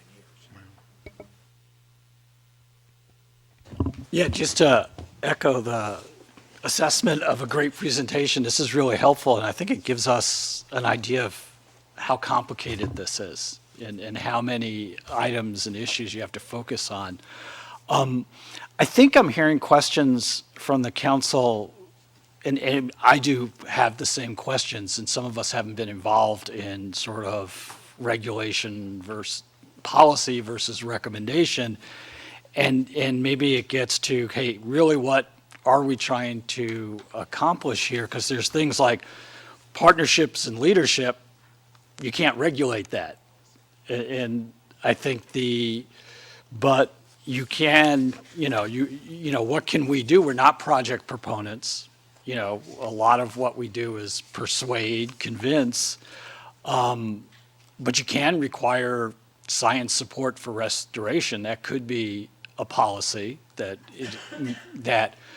would have to be demonstrated in a consistency determination. The permitting support, and I've been through the permitting process, the 404, and one of my first, I'll digress for a second. One of my first projects back in the mid-'80s was a restoration project where I learned that you have to mitigate the mitigation, which was like, really? But that's difficult. So, are we looking at, we're proposing an approach, or are we looking at our role is to follow up to try and convince the agencies to have a programmatic permit, because we can't, that's not something we can require or regulate. I wouldn't think that we could say, okay, all of you federal and state permitting agencies figure out a programmatic, but we could certainly try and convince them that and maybe that's part of the alignment that you talked about. So, I think it's helpful. I mean, these are clearly the issues, but I think it's helpful for us to understand, what's our role? How can we help move this forward as you develop the amendment and develop the policies and recommendations? And I don't know, Maria, I think I heard several questions from you also, kind of like, okay, what can we regulate here? What can we make them do? And I think that's a discussion as well. There's some things that may be, a regulation, but a lot of some of these issues and implementation are not something you regulate. You've got to strongly recommend, and then what do you do to? The balance has to happen so that it's impactful. The balance between implementation, coordination and regulation and coordination and regulation has to be such that there's impact, positive impact. And if that balance is not impactful, then you start thinking, and I'm not saying it's not, but that's something that we have to watch for, I think. Yeah. No, I agree. So, no, thank you. That was. All right. Steve's been waiting so patiently. Got here at 8:30 this morning to listen to the music. Steve, I'm going to suggest that we withhold our questions and let you get through your presentation. You can see how inquisitive we are, and I think you have a success story to share with us that's not without its challenges, and we're eager to hear an update on the progress you've made in the Sassoon. Chairman, council members, it's a pleasure to be here. I'm Steve Chappelle, the Executive Director of the Sassoon Resource Conservation District. I think in September, I started my 25th year working in Sassoon. So I'm one of the few folks who sat at the table when we started the marsh plan who are now actually implementing it. I would like to express from the other partner agencies their appreciation to be here today and their apologies that due to scheduling constraints, the Fish and Wildlife Service, the department, and the Department of Water Resources were unable to be here, but it's not for a lack of wanting to come to the council. When I was asked to do the presentation, I thought it was important to share a little bit about Sassoon, and it's not the Delta, but it's not the Bay. So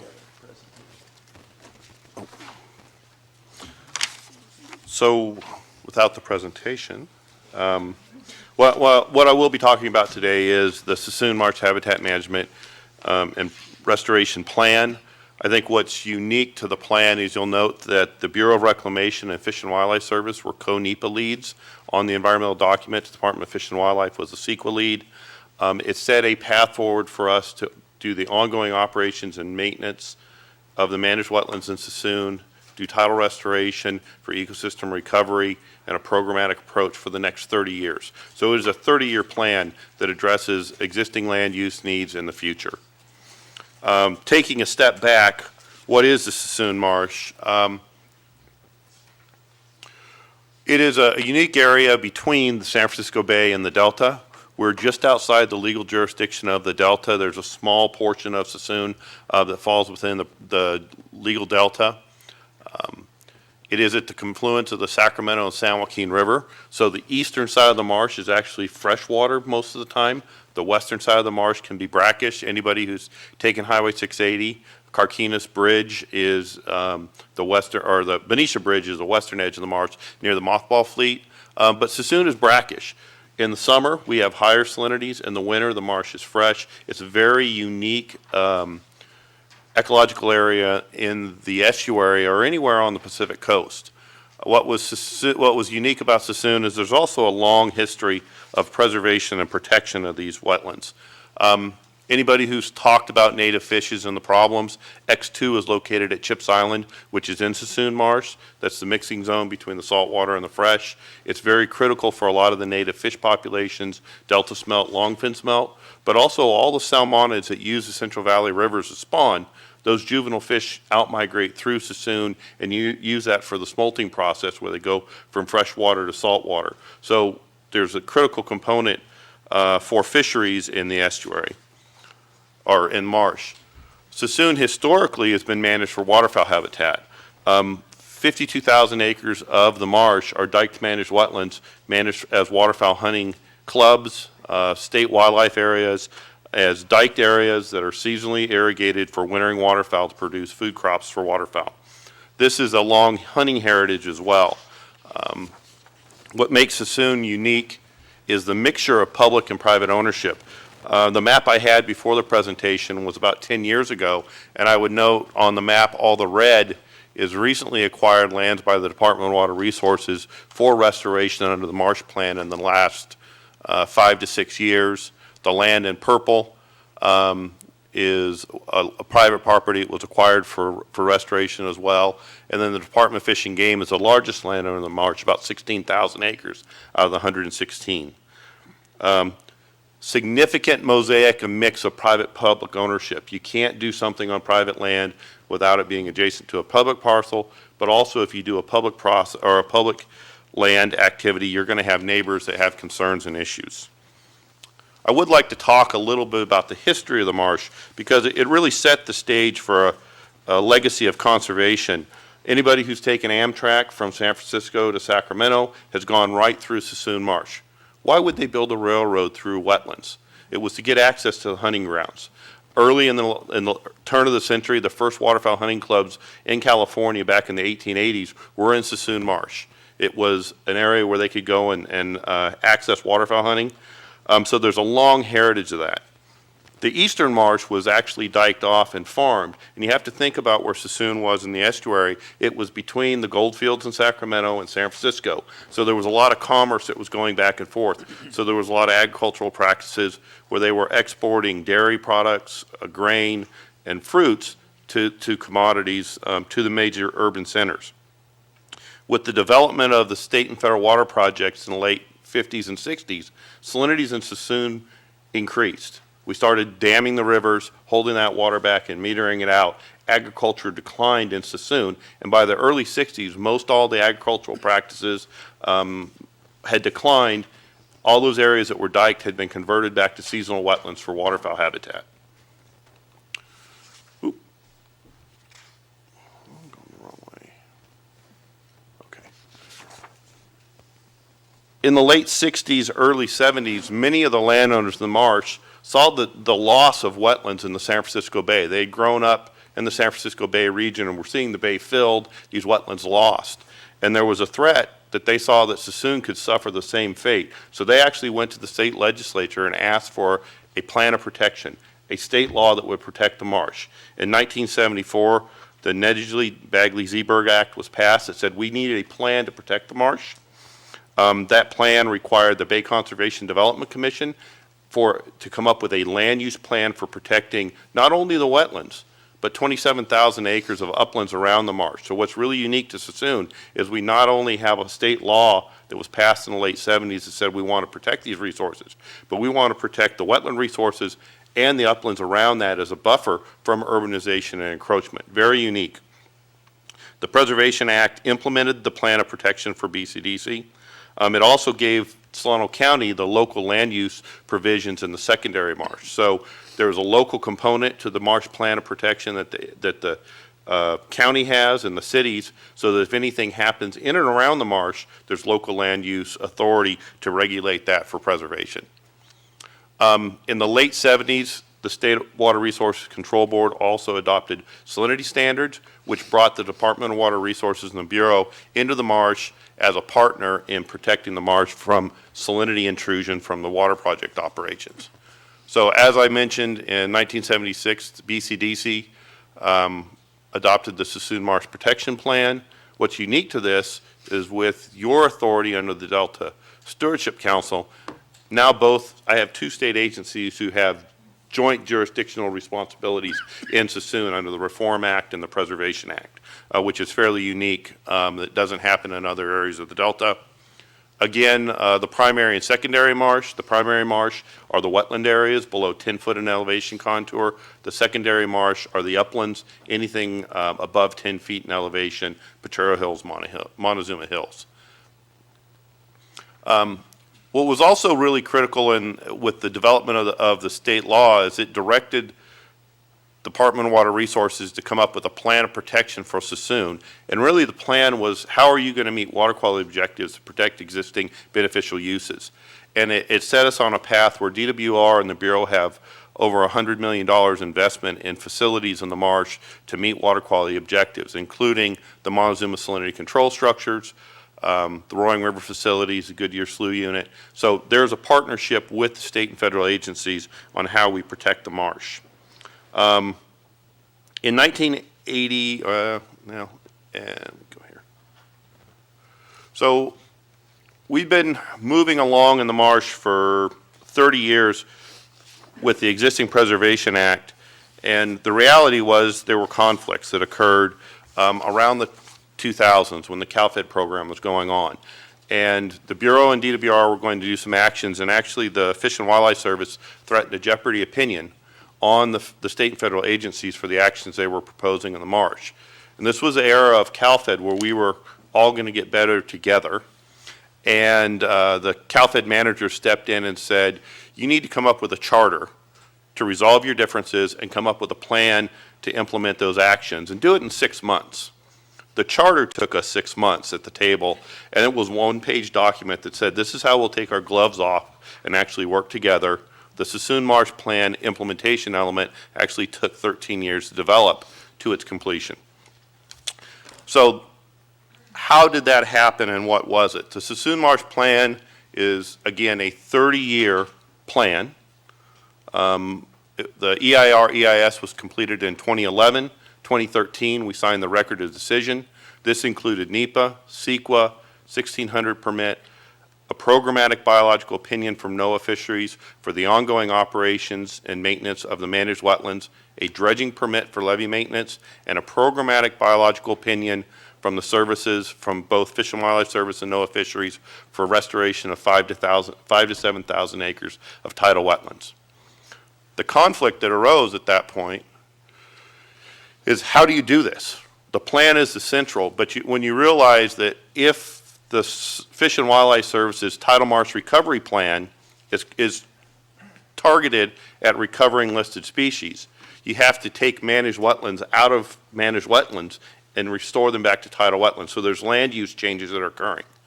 A restoration project likely going to need to build up an interior levee, upgrade levee. So they needed programmatic permits to do levee improvements, get through the 404 and the 401 as part of their restoration planning. So sitting at the table and trying to look at how do you implement each of the agency's unique objectives and responsibilities, there was a needed shared plan of how to do that. And it's the idea that nobody got what they wanted, but everybody got enough to get what they needed. And that was the compromise. How did we achieve that? It was a dedication of agencies sitting at the table for the whole process. You can see that the Bureau, Reclamation, Fish and Wildlife Service, NOAA Fisheries, SRCD, DWR, Fish and Game, and the Delta Stewardship Council, CBDA, and CalFed, the predecessors, were all at the table as the principal agencies. We met twice a month for 4 to 6 hours a month. The other agencies that were involved, we had regulatory agencies, so you couldn't do that in a vacuum without the ability to actually get the Corps of Engineers permit, the regional board certification. So we had to have other people as regulatory agencies, but they weren't actively participating as principal agencies. As part of the charter, we agreed that it would be a consensus-based process. We weren't going to have anybody at the table. Federal government, being the Bureau or the Service or NOAA Fisheries, they had veto power. As the Resource Conservation District, I was representing the local landowners, and I really pushed back on trying to develop specific maps that called out specific parcels. We came up with a strategy where we identified regions of the marshes and targets so that if a landowner chose to stay, he could continue to operate and maintain his property with all of the environmental clearances and permits. If a landowner chose that he wanted to sell to an agency for restoration, there was a path forward for future land use, but it was with willing seller only. That I could not get into a situation where we had a plan that called for condemnation of private land. So I think when you start looking at sub-regional plans, when you start identifying specific parcels, if that landowner is not a willing participant, you're going to go down a path where there's conflict and litigation. The Sassoon Marsh to this date has not suffered from litigation because we've had willing sellers and a path forward for those landowners that want to stay. I think that's a critical component. And at the end of the day, each of the principal agencies got what they needed from a regulatory perspective, from a habitat management perspective, from land use, but also recovery needs. We were fortunate that the Fish and Wildlife Service was developing their tidal marsh recovery plan concurrently with the marsh plan, so that those two are almost interchangeable in their objectives, so there's not conflicts there. How do you look at, so we completed the plan in 2013. We're actually moving into implementation now, and I'm going to move, the next step is into the implementation. How do you do that? Active agency participation. You can't implement a program without people at the table with a vested interest. We continue to have monthly meetings, at high-level staff. You can't have lower-level staff that says, well, I can't speak for the agency. I have to go back and get an answer. And then you wait a month for an answer. We have high-level managers that continue to sit at the table, and if issues are raised, we can elevate them. Very critical.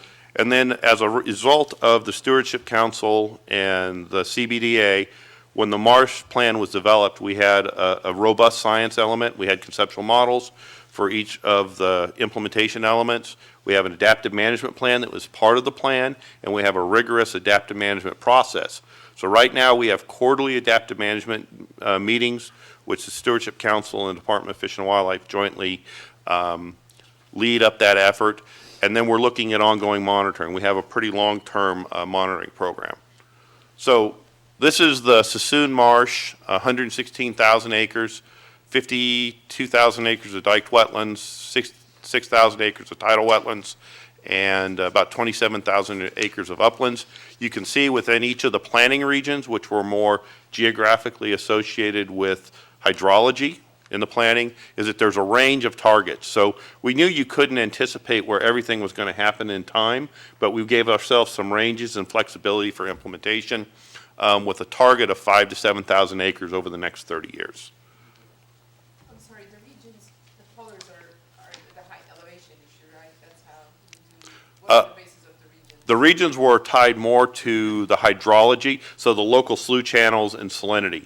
So region 1 is kind of the western marsh where we have higher salinities. Region 3 is Grizzly Island. It's the Montezuma Slough is really the boundary. So there was hydrology and salinity was one of the major factors in that, and ownership. So when I say everybody got something that they needed from the landowners, the Department of Fish and Wildlife and the private landowners in the marsh, I have a regional general permit that allows duck clubs to continue to operate and maintain their facilities, a 5-year general permit, and 5 renewals of that for 30 years. So they know they have stable regulatory environment. If they want to be a duck club, they can operate and maintain their facilities. I can get a permit in 45 days from the Corps for them to do routine maintenance activities as a result of the Marsh Plan. It's also, I had a long-term history of administering that permit with them prior to the Marsh Plan. We were also issued a dredging permit. I've challenged you to find a 10-year dredging permit for levee maintenance in the estuary right now. That is to support the landowner's ongoing levee maintenance activities. So the Resource Conservation District administers that permit and does all the environmental compliance on behalf of the private landowners and state agencies that are utilizing it. What's important for ecosystem restoration is we did a programmatic EIR, EIS for tidal restoration activities. So we looked at restoration, 5,000 to 7,000 acres, did a programmatic analysis, and did a NEPA and CEQA document, and have programmatic biological opinions. As a site comes in, it's acquired from a private landowner, there is a site-specific analysis, and then the project moves forward, but you're tearing off of these programmatic documents. So for the next project that we're looking at here, this map's a little washed out, but we do have Chips Island, the Bradmore Island, Tule Red, which I believe is a project that's come before the Council for Consistency Determination, the Hill Slough project, which is Department of Fish and Wildlife, and then Wings Landing. These are all projects that are ongoing for restoration planning or actually in construction.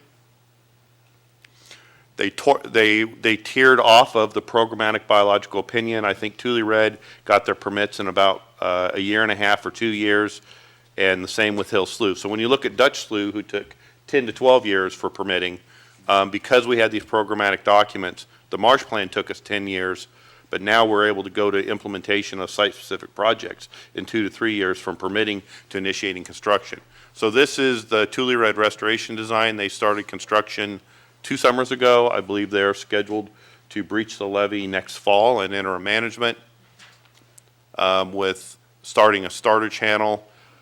The Bradmore Island tidal restoration design, what's unique to this is it's actually the acquisition of 4 private parcels. So Department of Water Resources had purchased 1 parcel and were doing interim management until they could acquire the other 2 parcels on the island. But because it made more sense from restoration design, instead of designing a one parcel restoration, doing the whole island was more reasonable. So it took 3 to 4 years of development of going through acquisition and acquiring it, but now we're doing a restoration plan for the entire island, which is more cost effective and reduces long-term maintenance and construction costs, and ecologically is important. So these are the types of actions that you can implement under the Sassoon Marsh Plan, because we have programmatic biological opinions and agency coordination. Lastly, I'll get to the Sassoon Marsh Adaptive Management Advisory Team. As part of the science element of the Marsh Plan, we were having project proponents come in and come to the adaptive management team. And I have to say, the first year and a half, it was kind of like being called into the principal's office. And the applicants are, well, what do you want to know? Well, they'd answer you, it was like they were giving a deposition, as opposed to having an open interaction. So we actually went back, kind of did after a year, we did a soul searching effort to say, how is this adaptive management plan, advisory team serving the project proponents as well as our agency needs? And we really overhauled the process and developed it to a 4-phase process. And that's, if you acquire a process, come in early and meet with us. And the agencies take off their regulatory hat and become advisors. So we're not giving you regulatory guidance, but we're saying your site is well suited for this, this ecological function. You might want to think about these physical constraints. You have infrastructure like pipelines on your property. You have flood risk to your neighboring landowners. You may have impact on salinities. These are the types of things you need to build into your early project design. They come back to us at 40% design. And so there's an iterative process where we see project proponents, as they're working through, they raise issues, they can come back to the respective agencies that they're tearing off of our environmental document and get feedback till they get to their final permit application. One of the things that I'm hopeful that we can do is, as we move into permit submittal, is actually support good science. I can tell you, as a project proponent, many permits come with long lists of terms and conditions. There's standard monitoring. Go out there, and when a restoration project will look at it, and they may have $100,000 worth of biological monitoring just to meet their permit compliance. Why don't we look at specific sites and say, we have scientific uncertainties in the estuary about how these sites, these restored sites, are going to contribute to the recovery of listed species. This would be a really good site to answer this question, and put the weight of the adaptive management team behind the project proponent when they go to their permits and say, maybe doing all of this general monitoring that just complies with permit, can we focus the monitoring to actually answer science and inform future restoration design and success criteria? So I think that's where we really have an opportunity to move these projects forward through implementation, and then have good monitoring to tell whether we're successful and learn from our mistakes. We're not going to get them right, all of them right, and learn from our successes to make sure that the next project in line is actually getting the benefit of that knowledge. But what I find is the project proponents tend to be kind of siloed, and there's not that interaction between a project proponent at Site A and Site B. That's the value of the adaptive management team, because we're all actively engaged. So I just have a question about the slide before this. When you talk about interim management, control of invasive species, when you say interim, that means that it stopped at some point? No. And then what were the actions? So back to that original matrix where I showed the marsh plan, and you have levees and recovery. Right. One of the things that I've seen from an agency perspective is there's a complete disassociation with restoration objectives and outcomes. And that is, well, we bought it and we want to restore it. Well, in that 3 to 5 year process, you have all these ongoing activities as a landowner that you have to do. You have trespass, you have violations, or maintenance needs, levees need maintenance, water control structures fail. So what we're learning is that when you acquire a site for restoration, they don't want to invest in it because they're going to tear the levees down at some point. But you have to invest, or else the site will fail on its own or go to an outcome that you don't want. So the regional general permit that I hold for the private landowners not only allows the agencies doing restoration to do interim management, but they can operate it and actually start managing it in a way that puts it on a trajectory for the restoration. So if it's seasonally managed, maybe you flood it year-round and promote tall emergent vegetation. So when you restore it, you already have vegetation on the site. So with interim, you mean because then the condition around it changes, the infrastructure or whatever around it changes, so therefore, that's why you call them interim? So the interim is from acquisition to a fully permitted restoration where they breach the levee. You're going to have actions in between. We can do those actions in between to actually get our outcomes a kickstart. We're heading in the right direction before we ever get there when the project's implemented and permitted. And when you said control of invasive species, that was exactly what?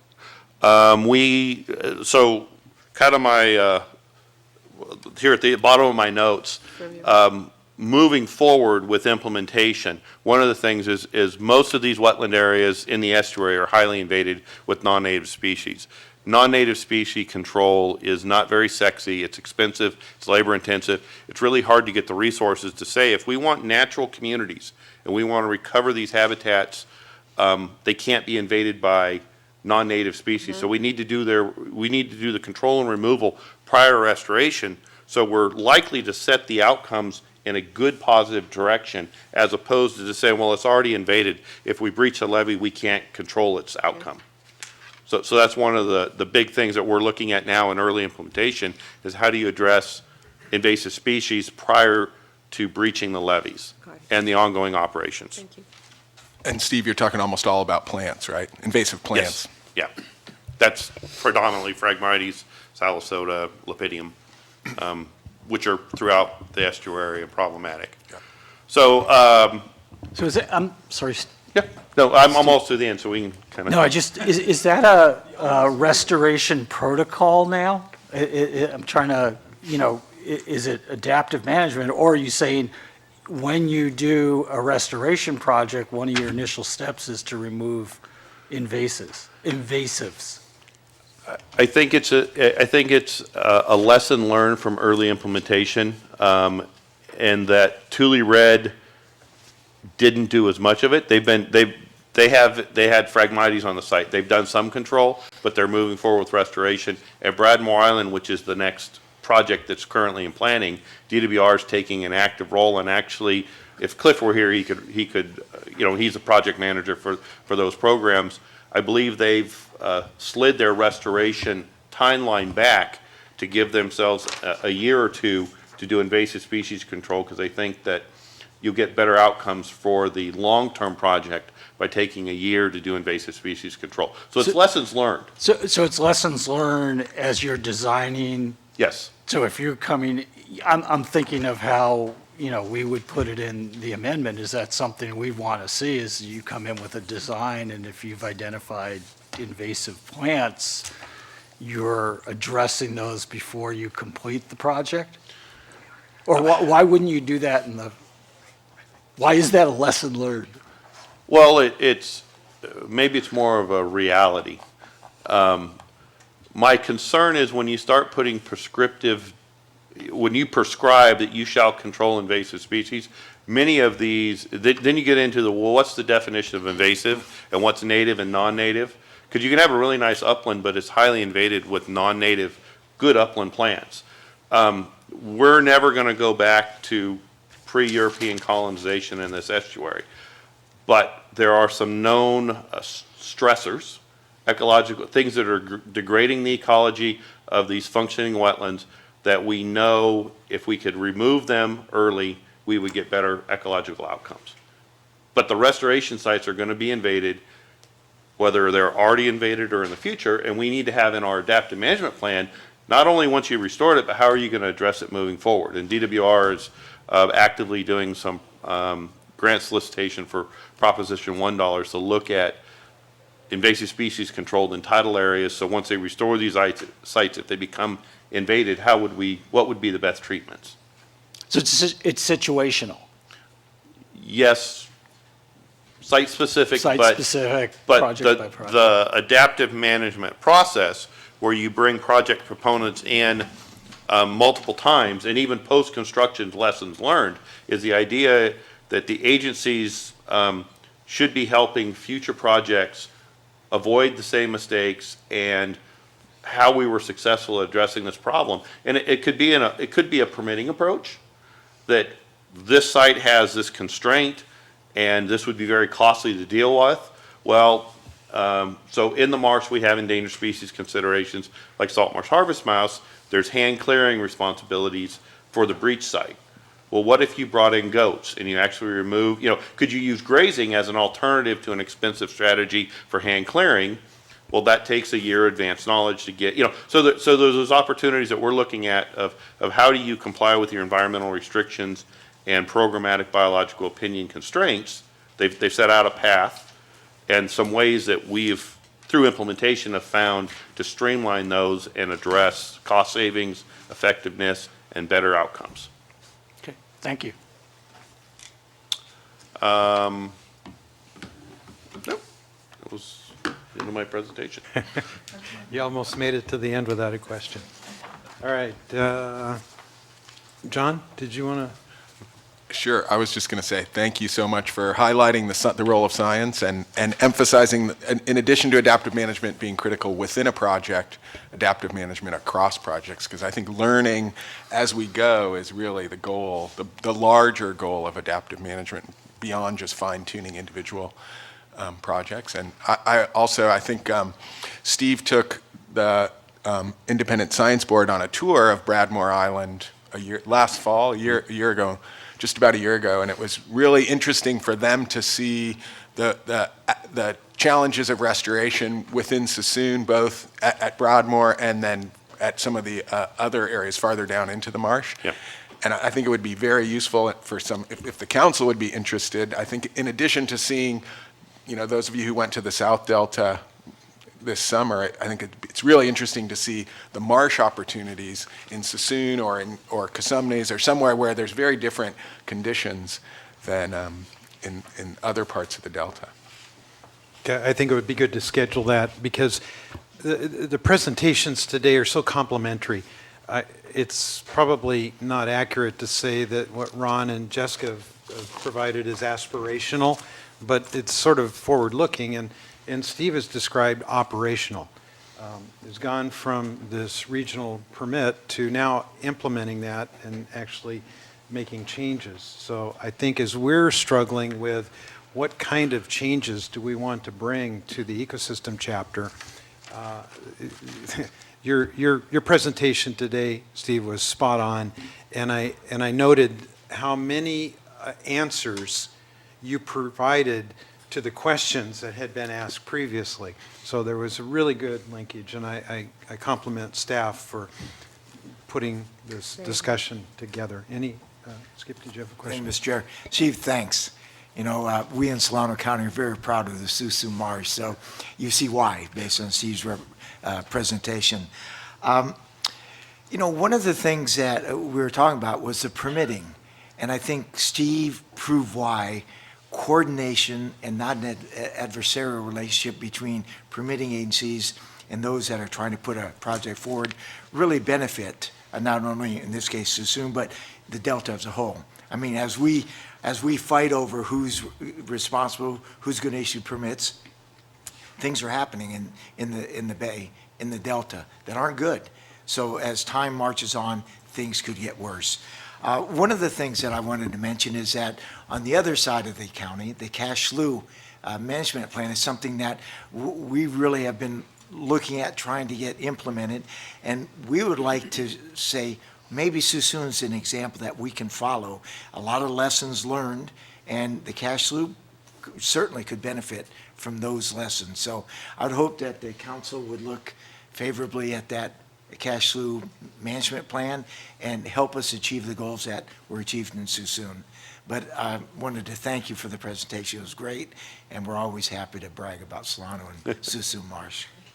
Well, and I have to say, I think the state legislation in the late 70s under the Sassoon Marsh Preservation Act really set us on a different trajectory than other regions that kind of are autonomous to their own masters. We have a structure through the county and BCDC for existing land use, so we don't have urban encroachment, we don't have pressures. And we don't have active agriculture where you're looking at taking farm families and putting them out of business for restoration. But I can tell you, I've had the conversation where putting a duck club out of business for restoration is no more desirable to me than it is to a farming family. Some of these properties have been in their family ownership for over 100 years. So tradition and legacy is important, and to dismiss that when you're doing planning, and that's why the Marsh Plan, we did regional maps with targets. So there is flexibility in implementation. You're not calling out one individual parcel and causing conflict. And I think the success of the Marsh Plan has been this ability, if you want to stay and continue to do what you're doing, there's a path forward that's streamlined and easy. If you want to go, there's a golden parachute and a way out where a project proponent come in and can do restoration and do it quickly and meet our plan objectives. And that's really where the balance of the Marsh Plan is unique, but it is sub-regional, and I would say I do have a seat on the Delta Conservancy Board as a liaison advisor. I think that looking at the Delta Plan and trying to address every area of the Delta with one policy is going to be difficult, where cash slew and YOLO is a lot different than the Central Delta, and you may need to look at some sub-regional approaches because of urbanization and different conflicts to be successful. So you don't have one policy that fits all. You have policies, but how you implement those may be a little different based on regional needs.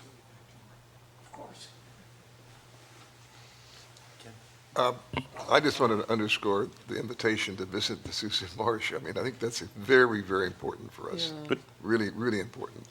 Operational aspect that you described, and given what we just heard this morning, I just think it's critical for us to physically go there. Mm-hmm. Agreed.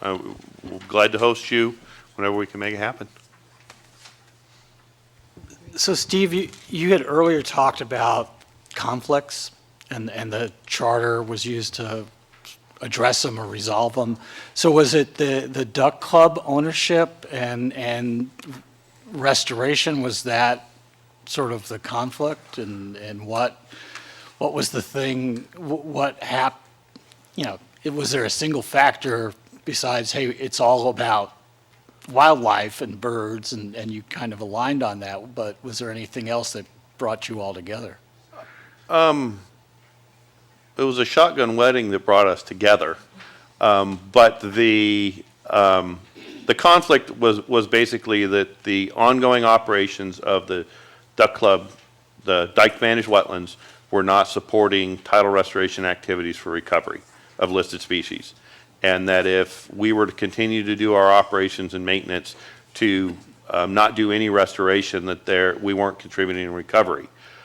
Because of the Bureau and Department of Water Resources partnership in the marsh, they had facilities that they had to maintain, and there was going to be mitigation for those effects. So the question was, how do we move forward in the next 30 years with the existing facilities being operated and maintained and the existing land use, but also contribute to recovery?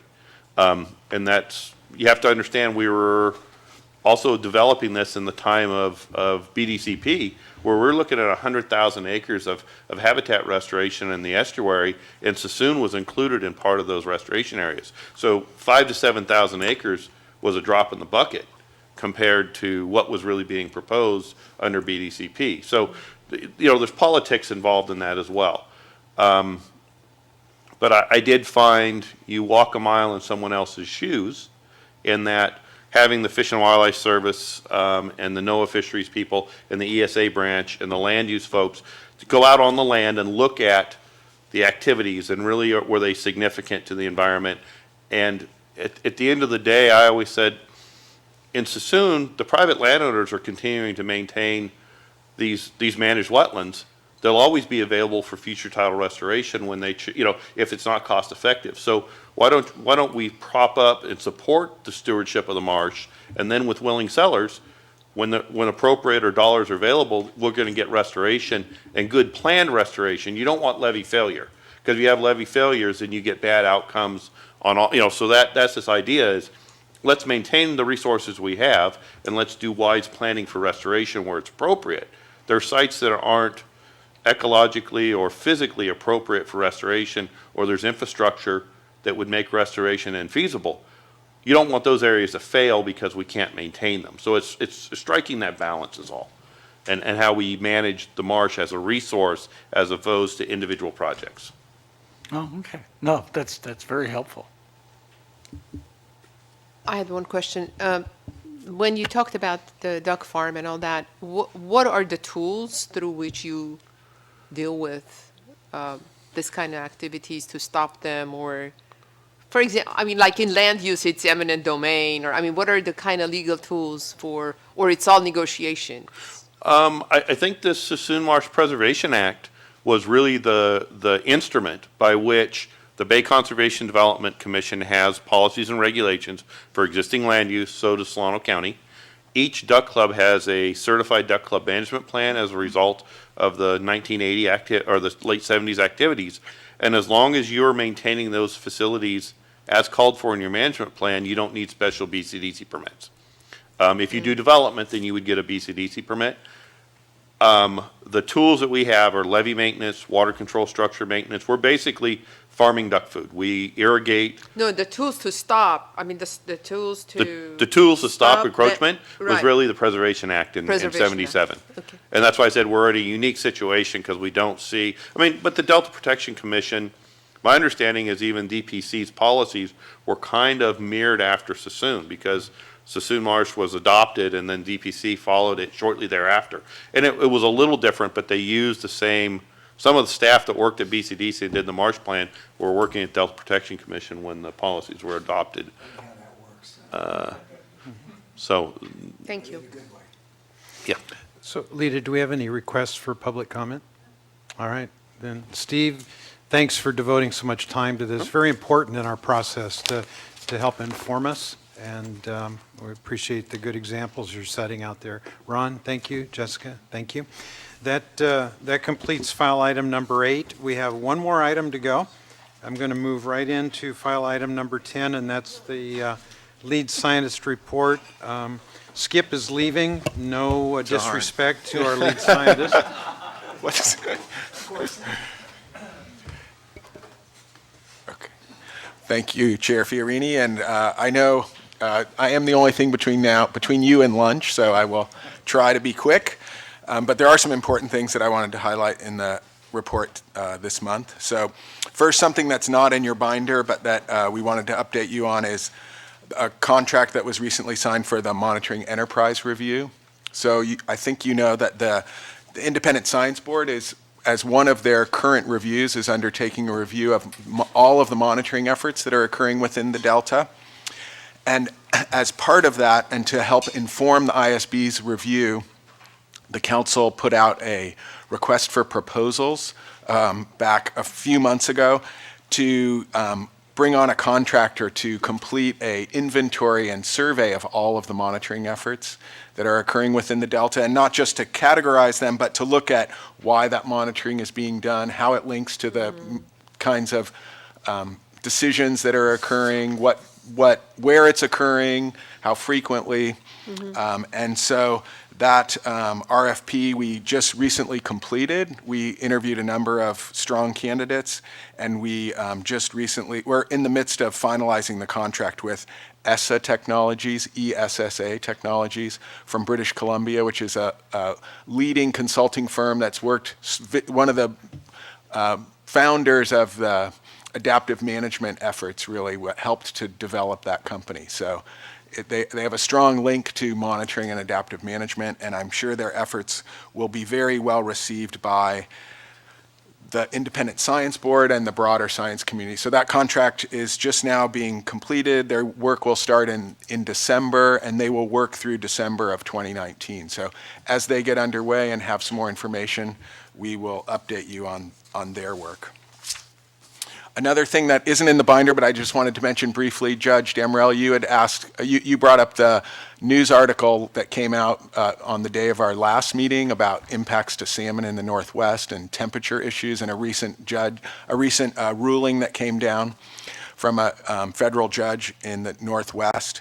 And that ruling requires that EPA come up with a plan for managing temperatures on the Columbia and the Snake River. Over 250,000 adult salmon were killed due to high temperatures in 2015, and a lawsuit was placed following that occurrence. So there isn't any immediate direct linkages. That the ruling is really specific to the Snake and the Columbia River, but it definitely highlights the importance of temperature issues. The surprising thing there was the impact to adult fish. The juvenile and the eggs are much more sensitive, and the focus here in our watershed is really more on temperature impacts on eggs and juvenile fish, and there actually is a significant component of the biological opinion, the actions out of the biological opinions that do focus on maintaining temperature and using water releases from the dams to control temperatures to provide the appropriate conditions for salmon. So there definitely are some linkages there, but no immediate issues. But if other things come up, I'd be happy to update you on that. So with that, I want to go into some of the items that are in the summary report. And I'm going to change the order and start first with the recent report that came out on global warming from the Intergovernmental Panel on Climate Change, the UN's effort to have a broad-scale review of climate change that's been ongoing for decades. The IPCC is the acronym that's used for that. So they put out a report just a few weeks or 6 weeks ago on global warming of 1.5 degrees Celsius. I'd say this report has the longest title. I included it on your report just because it's the longest and probably the worst title I've ever seen for a report. Surprising from the IPCC because they're very aware of communicating science and making it effective to across a broad range of audiences. But the report really looks at that issue of the goal for the IPCC, the long-term goal has been to keep temperature increases to 2 degrees Celsius, which is 3.6 degrees Fahrenheit. At the Paris signing a few years ago, a number of countries raised the issue that 2 degrees is actually very significant, and we should be more focusing on 1.5 degrees, and we should be really thinking about doing all we can to reduce climate change even more than we already are. I think, as Randy mentioned at the beginning of the meeting, the recent fires really highlight these enormous impacts that are occurring, and if we don't do something about climate change, what we're setting ourselves up to be the new abnormal or normal that we are going to be facing. And I think in the media coverage around this report, really all of the focus was around the urgency of this issue, that we really need to get serious about climate change, or we are going to we already are seeing dramatic changes, and they are happening much more quickly than anyone might have predicted. So the report highlights the changes that are already occurring. We've had a temperature increase globally of almost 1 degree Celsius, so we're on our way towards 1.5. They highlight that if we don't do something, even if we do something quickly, we're going to reach 1.5 degrees Celsius in the next 20 years. And then 2 degrees will follow another 20 years after that. And so I can say from a personal experience, when I started doing my master's, the first project I ever worked on was on climate change impacts to to bay wetlands in the late 80s, and it was an EPA-sponsored report, one of the first efforts to look at climate change impacts on coastal wetlands.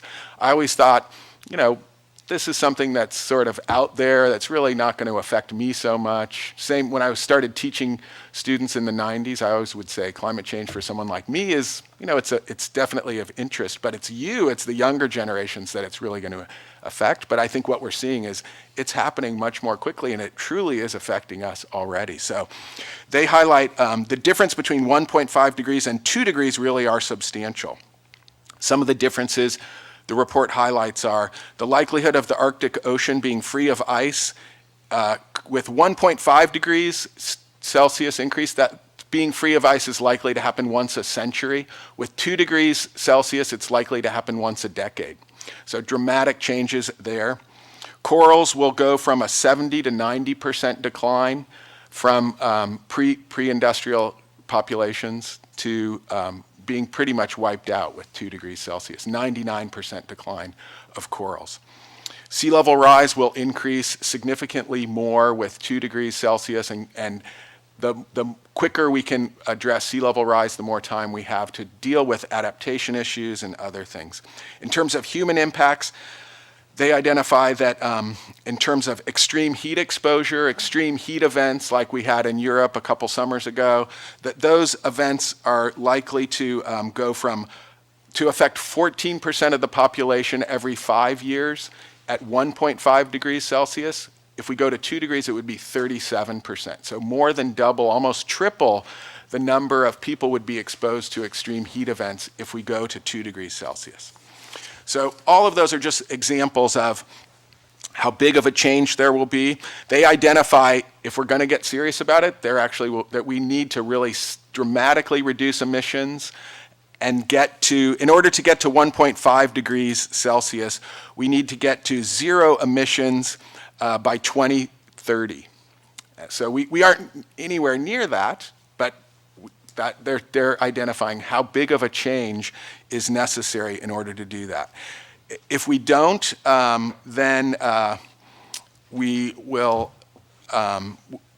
we'll continue to increase at a really rapid rate and then have to do something more to reduce it. So they identify, reducing emissions, looking at other ways, carbon capture technologies that are being developed, but there's much more of an opportunity to develop them and use some of those different technologies to address that.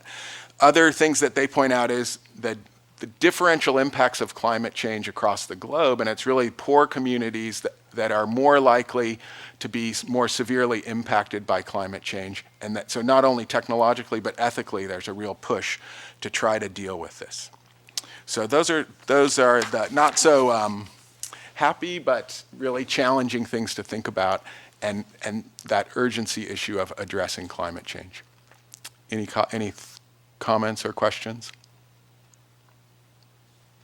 Okay, so the other report that I included in the summary relates directly to what you just heard about with Sassoon Marsh, because it deals with salt marsh harvest mouse recovery.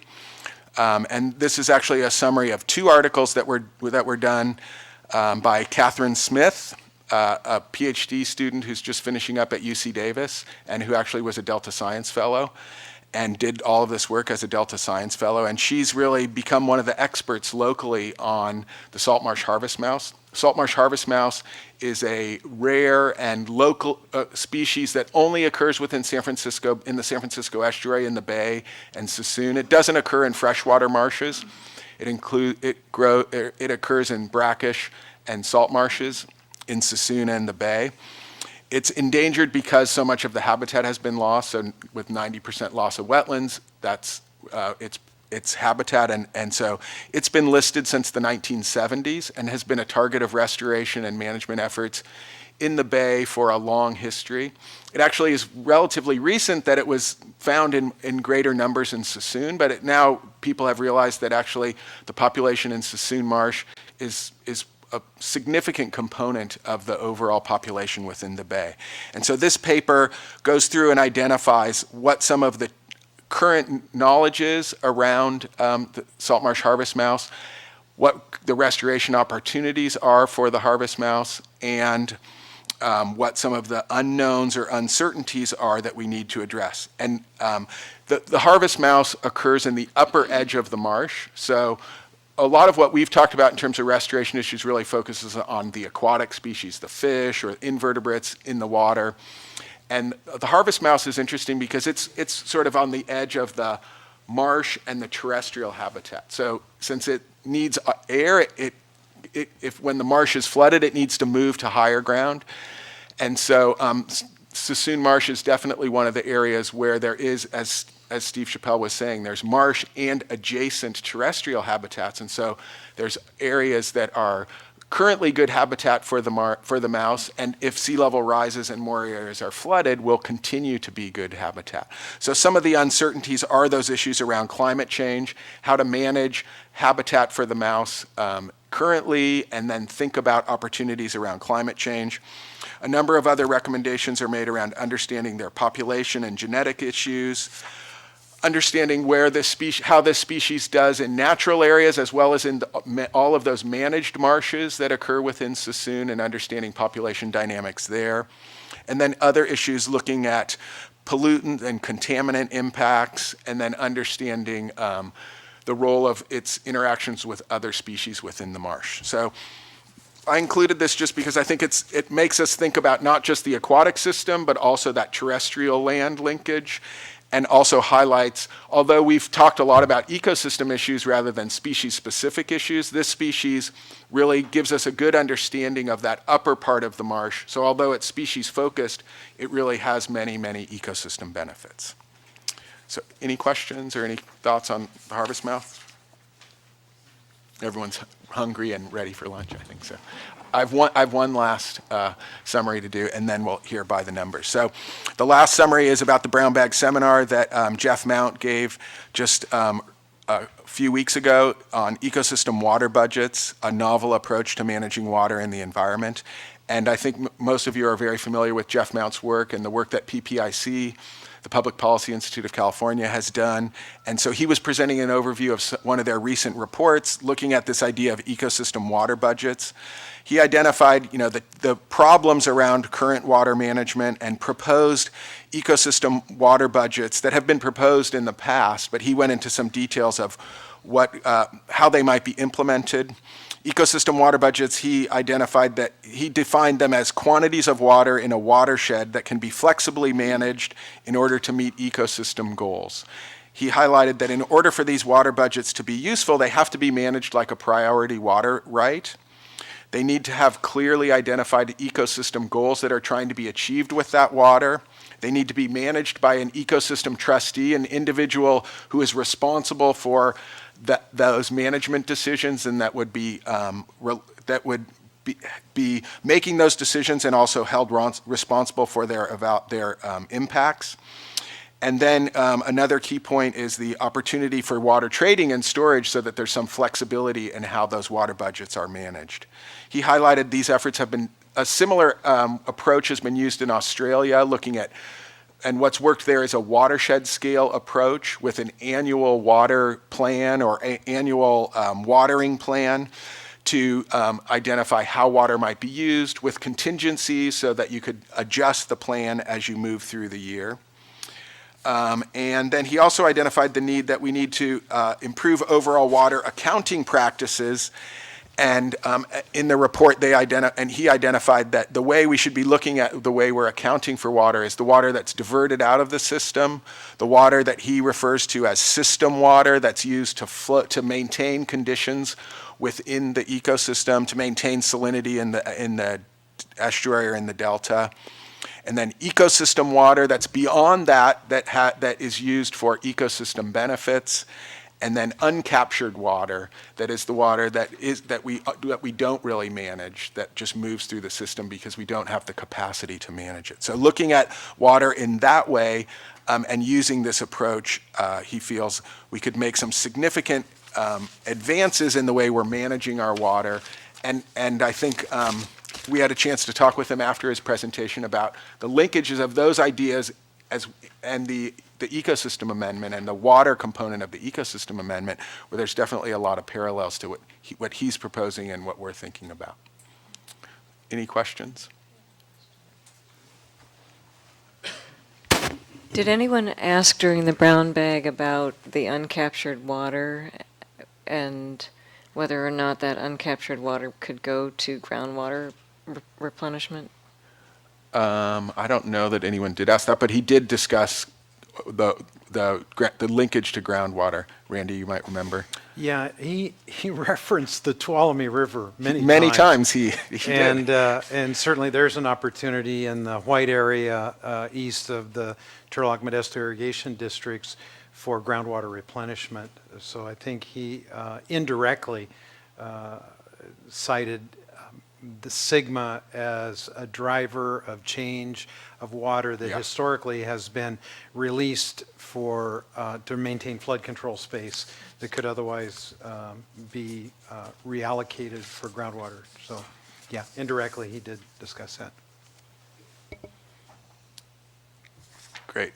Okay, I will turn it over to Amanda Wasserman, who will give us by the numbers.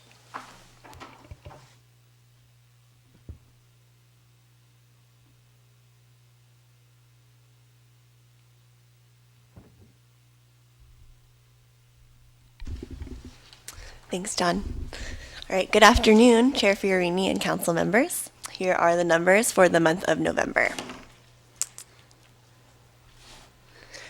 So neither the northern nor central Sierra regions have received any more precipitation this month. Thus, current levels are well below average for this time of year, at 19 and 21% of average, respectively. Correspondingly, there is still no snowpack to report. And for the first time this year, we're seeing that water temperatures at all sites are consistently 2 to 3 degrees Fahrenheit above average. Storages at Shasta, Oroville, and San Luis reservoirs all remain similar to last month at 80, 51, and 106% of average, respectively.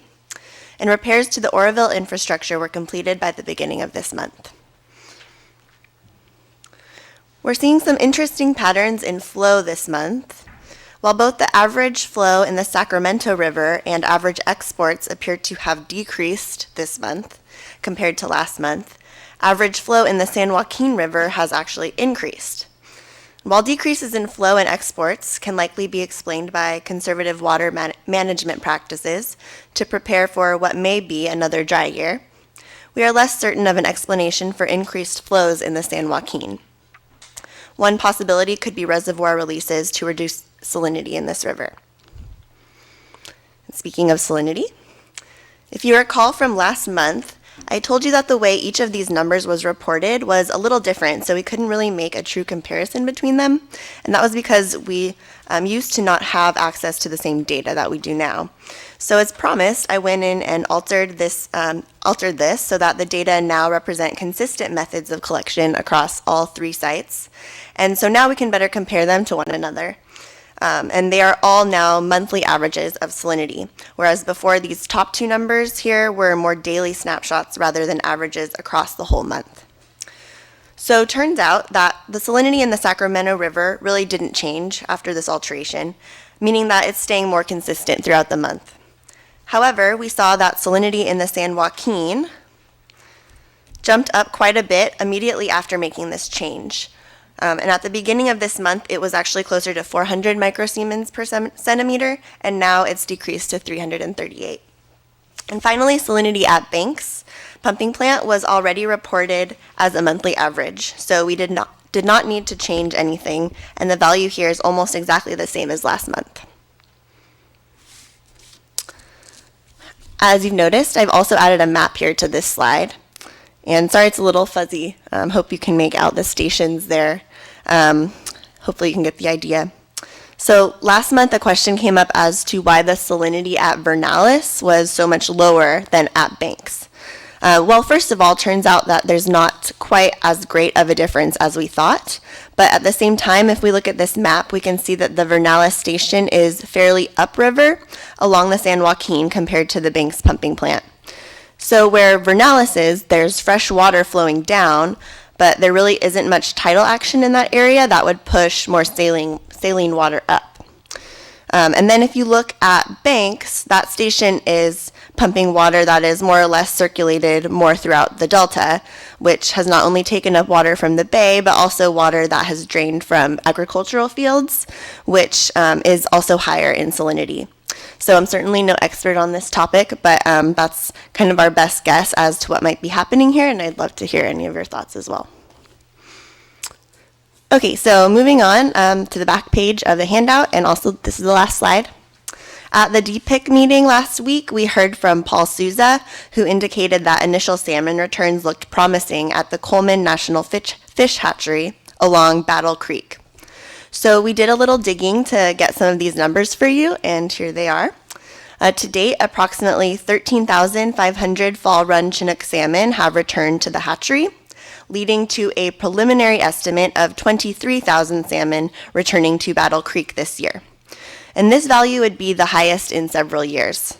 It's likely that we are just now seeing the returns from conditions immediately following the drought, since Battle Creek salmon are on a 3-year spawning cycle.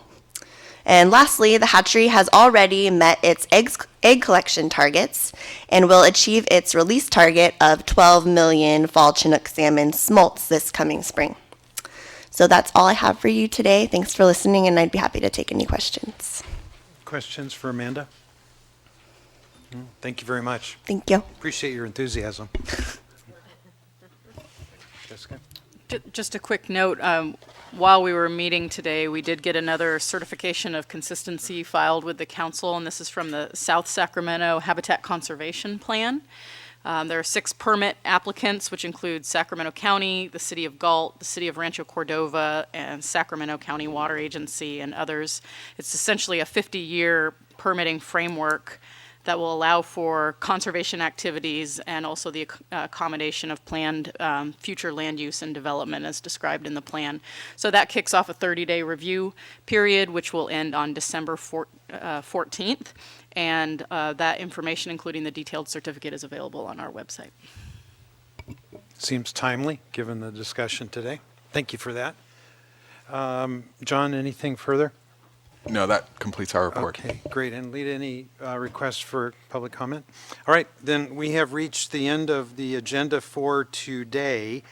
Tomorrow, we will resume at 9 o'clock to convene a workshop to discuss the staff's draft findings regarding the Department of Water Resources California Water Fix project. So we are now in recess until 9 o'clock tomorrow morning here. Thank you for coming.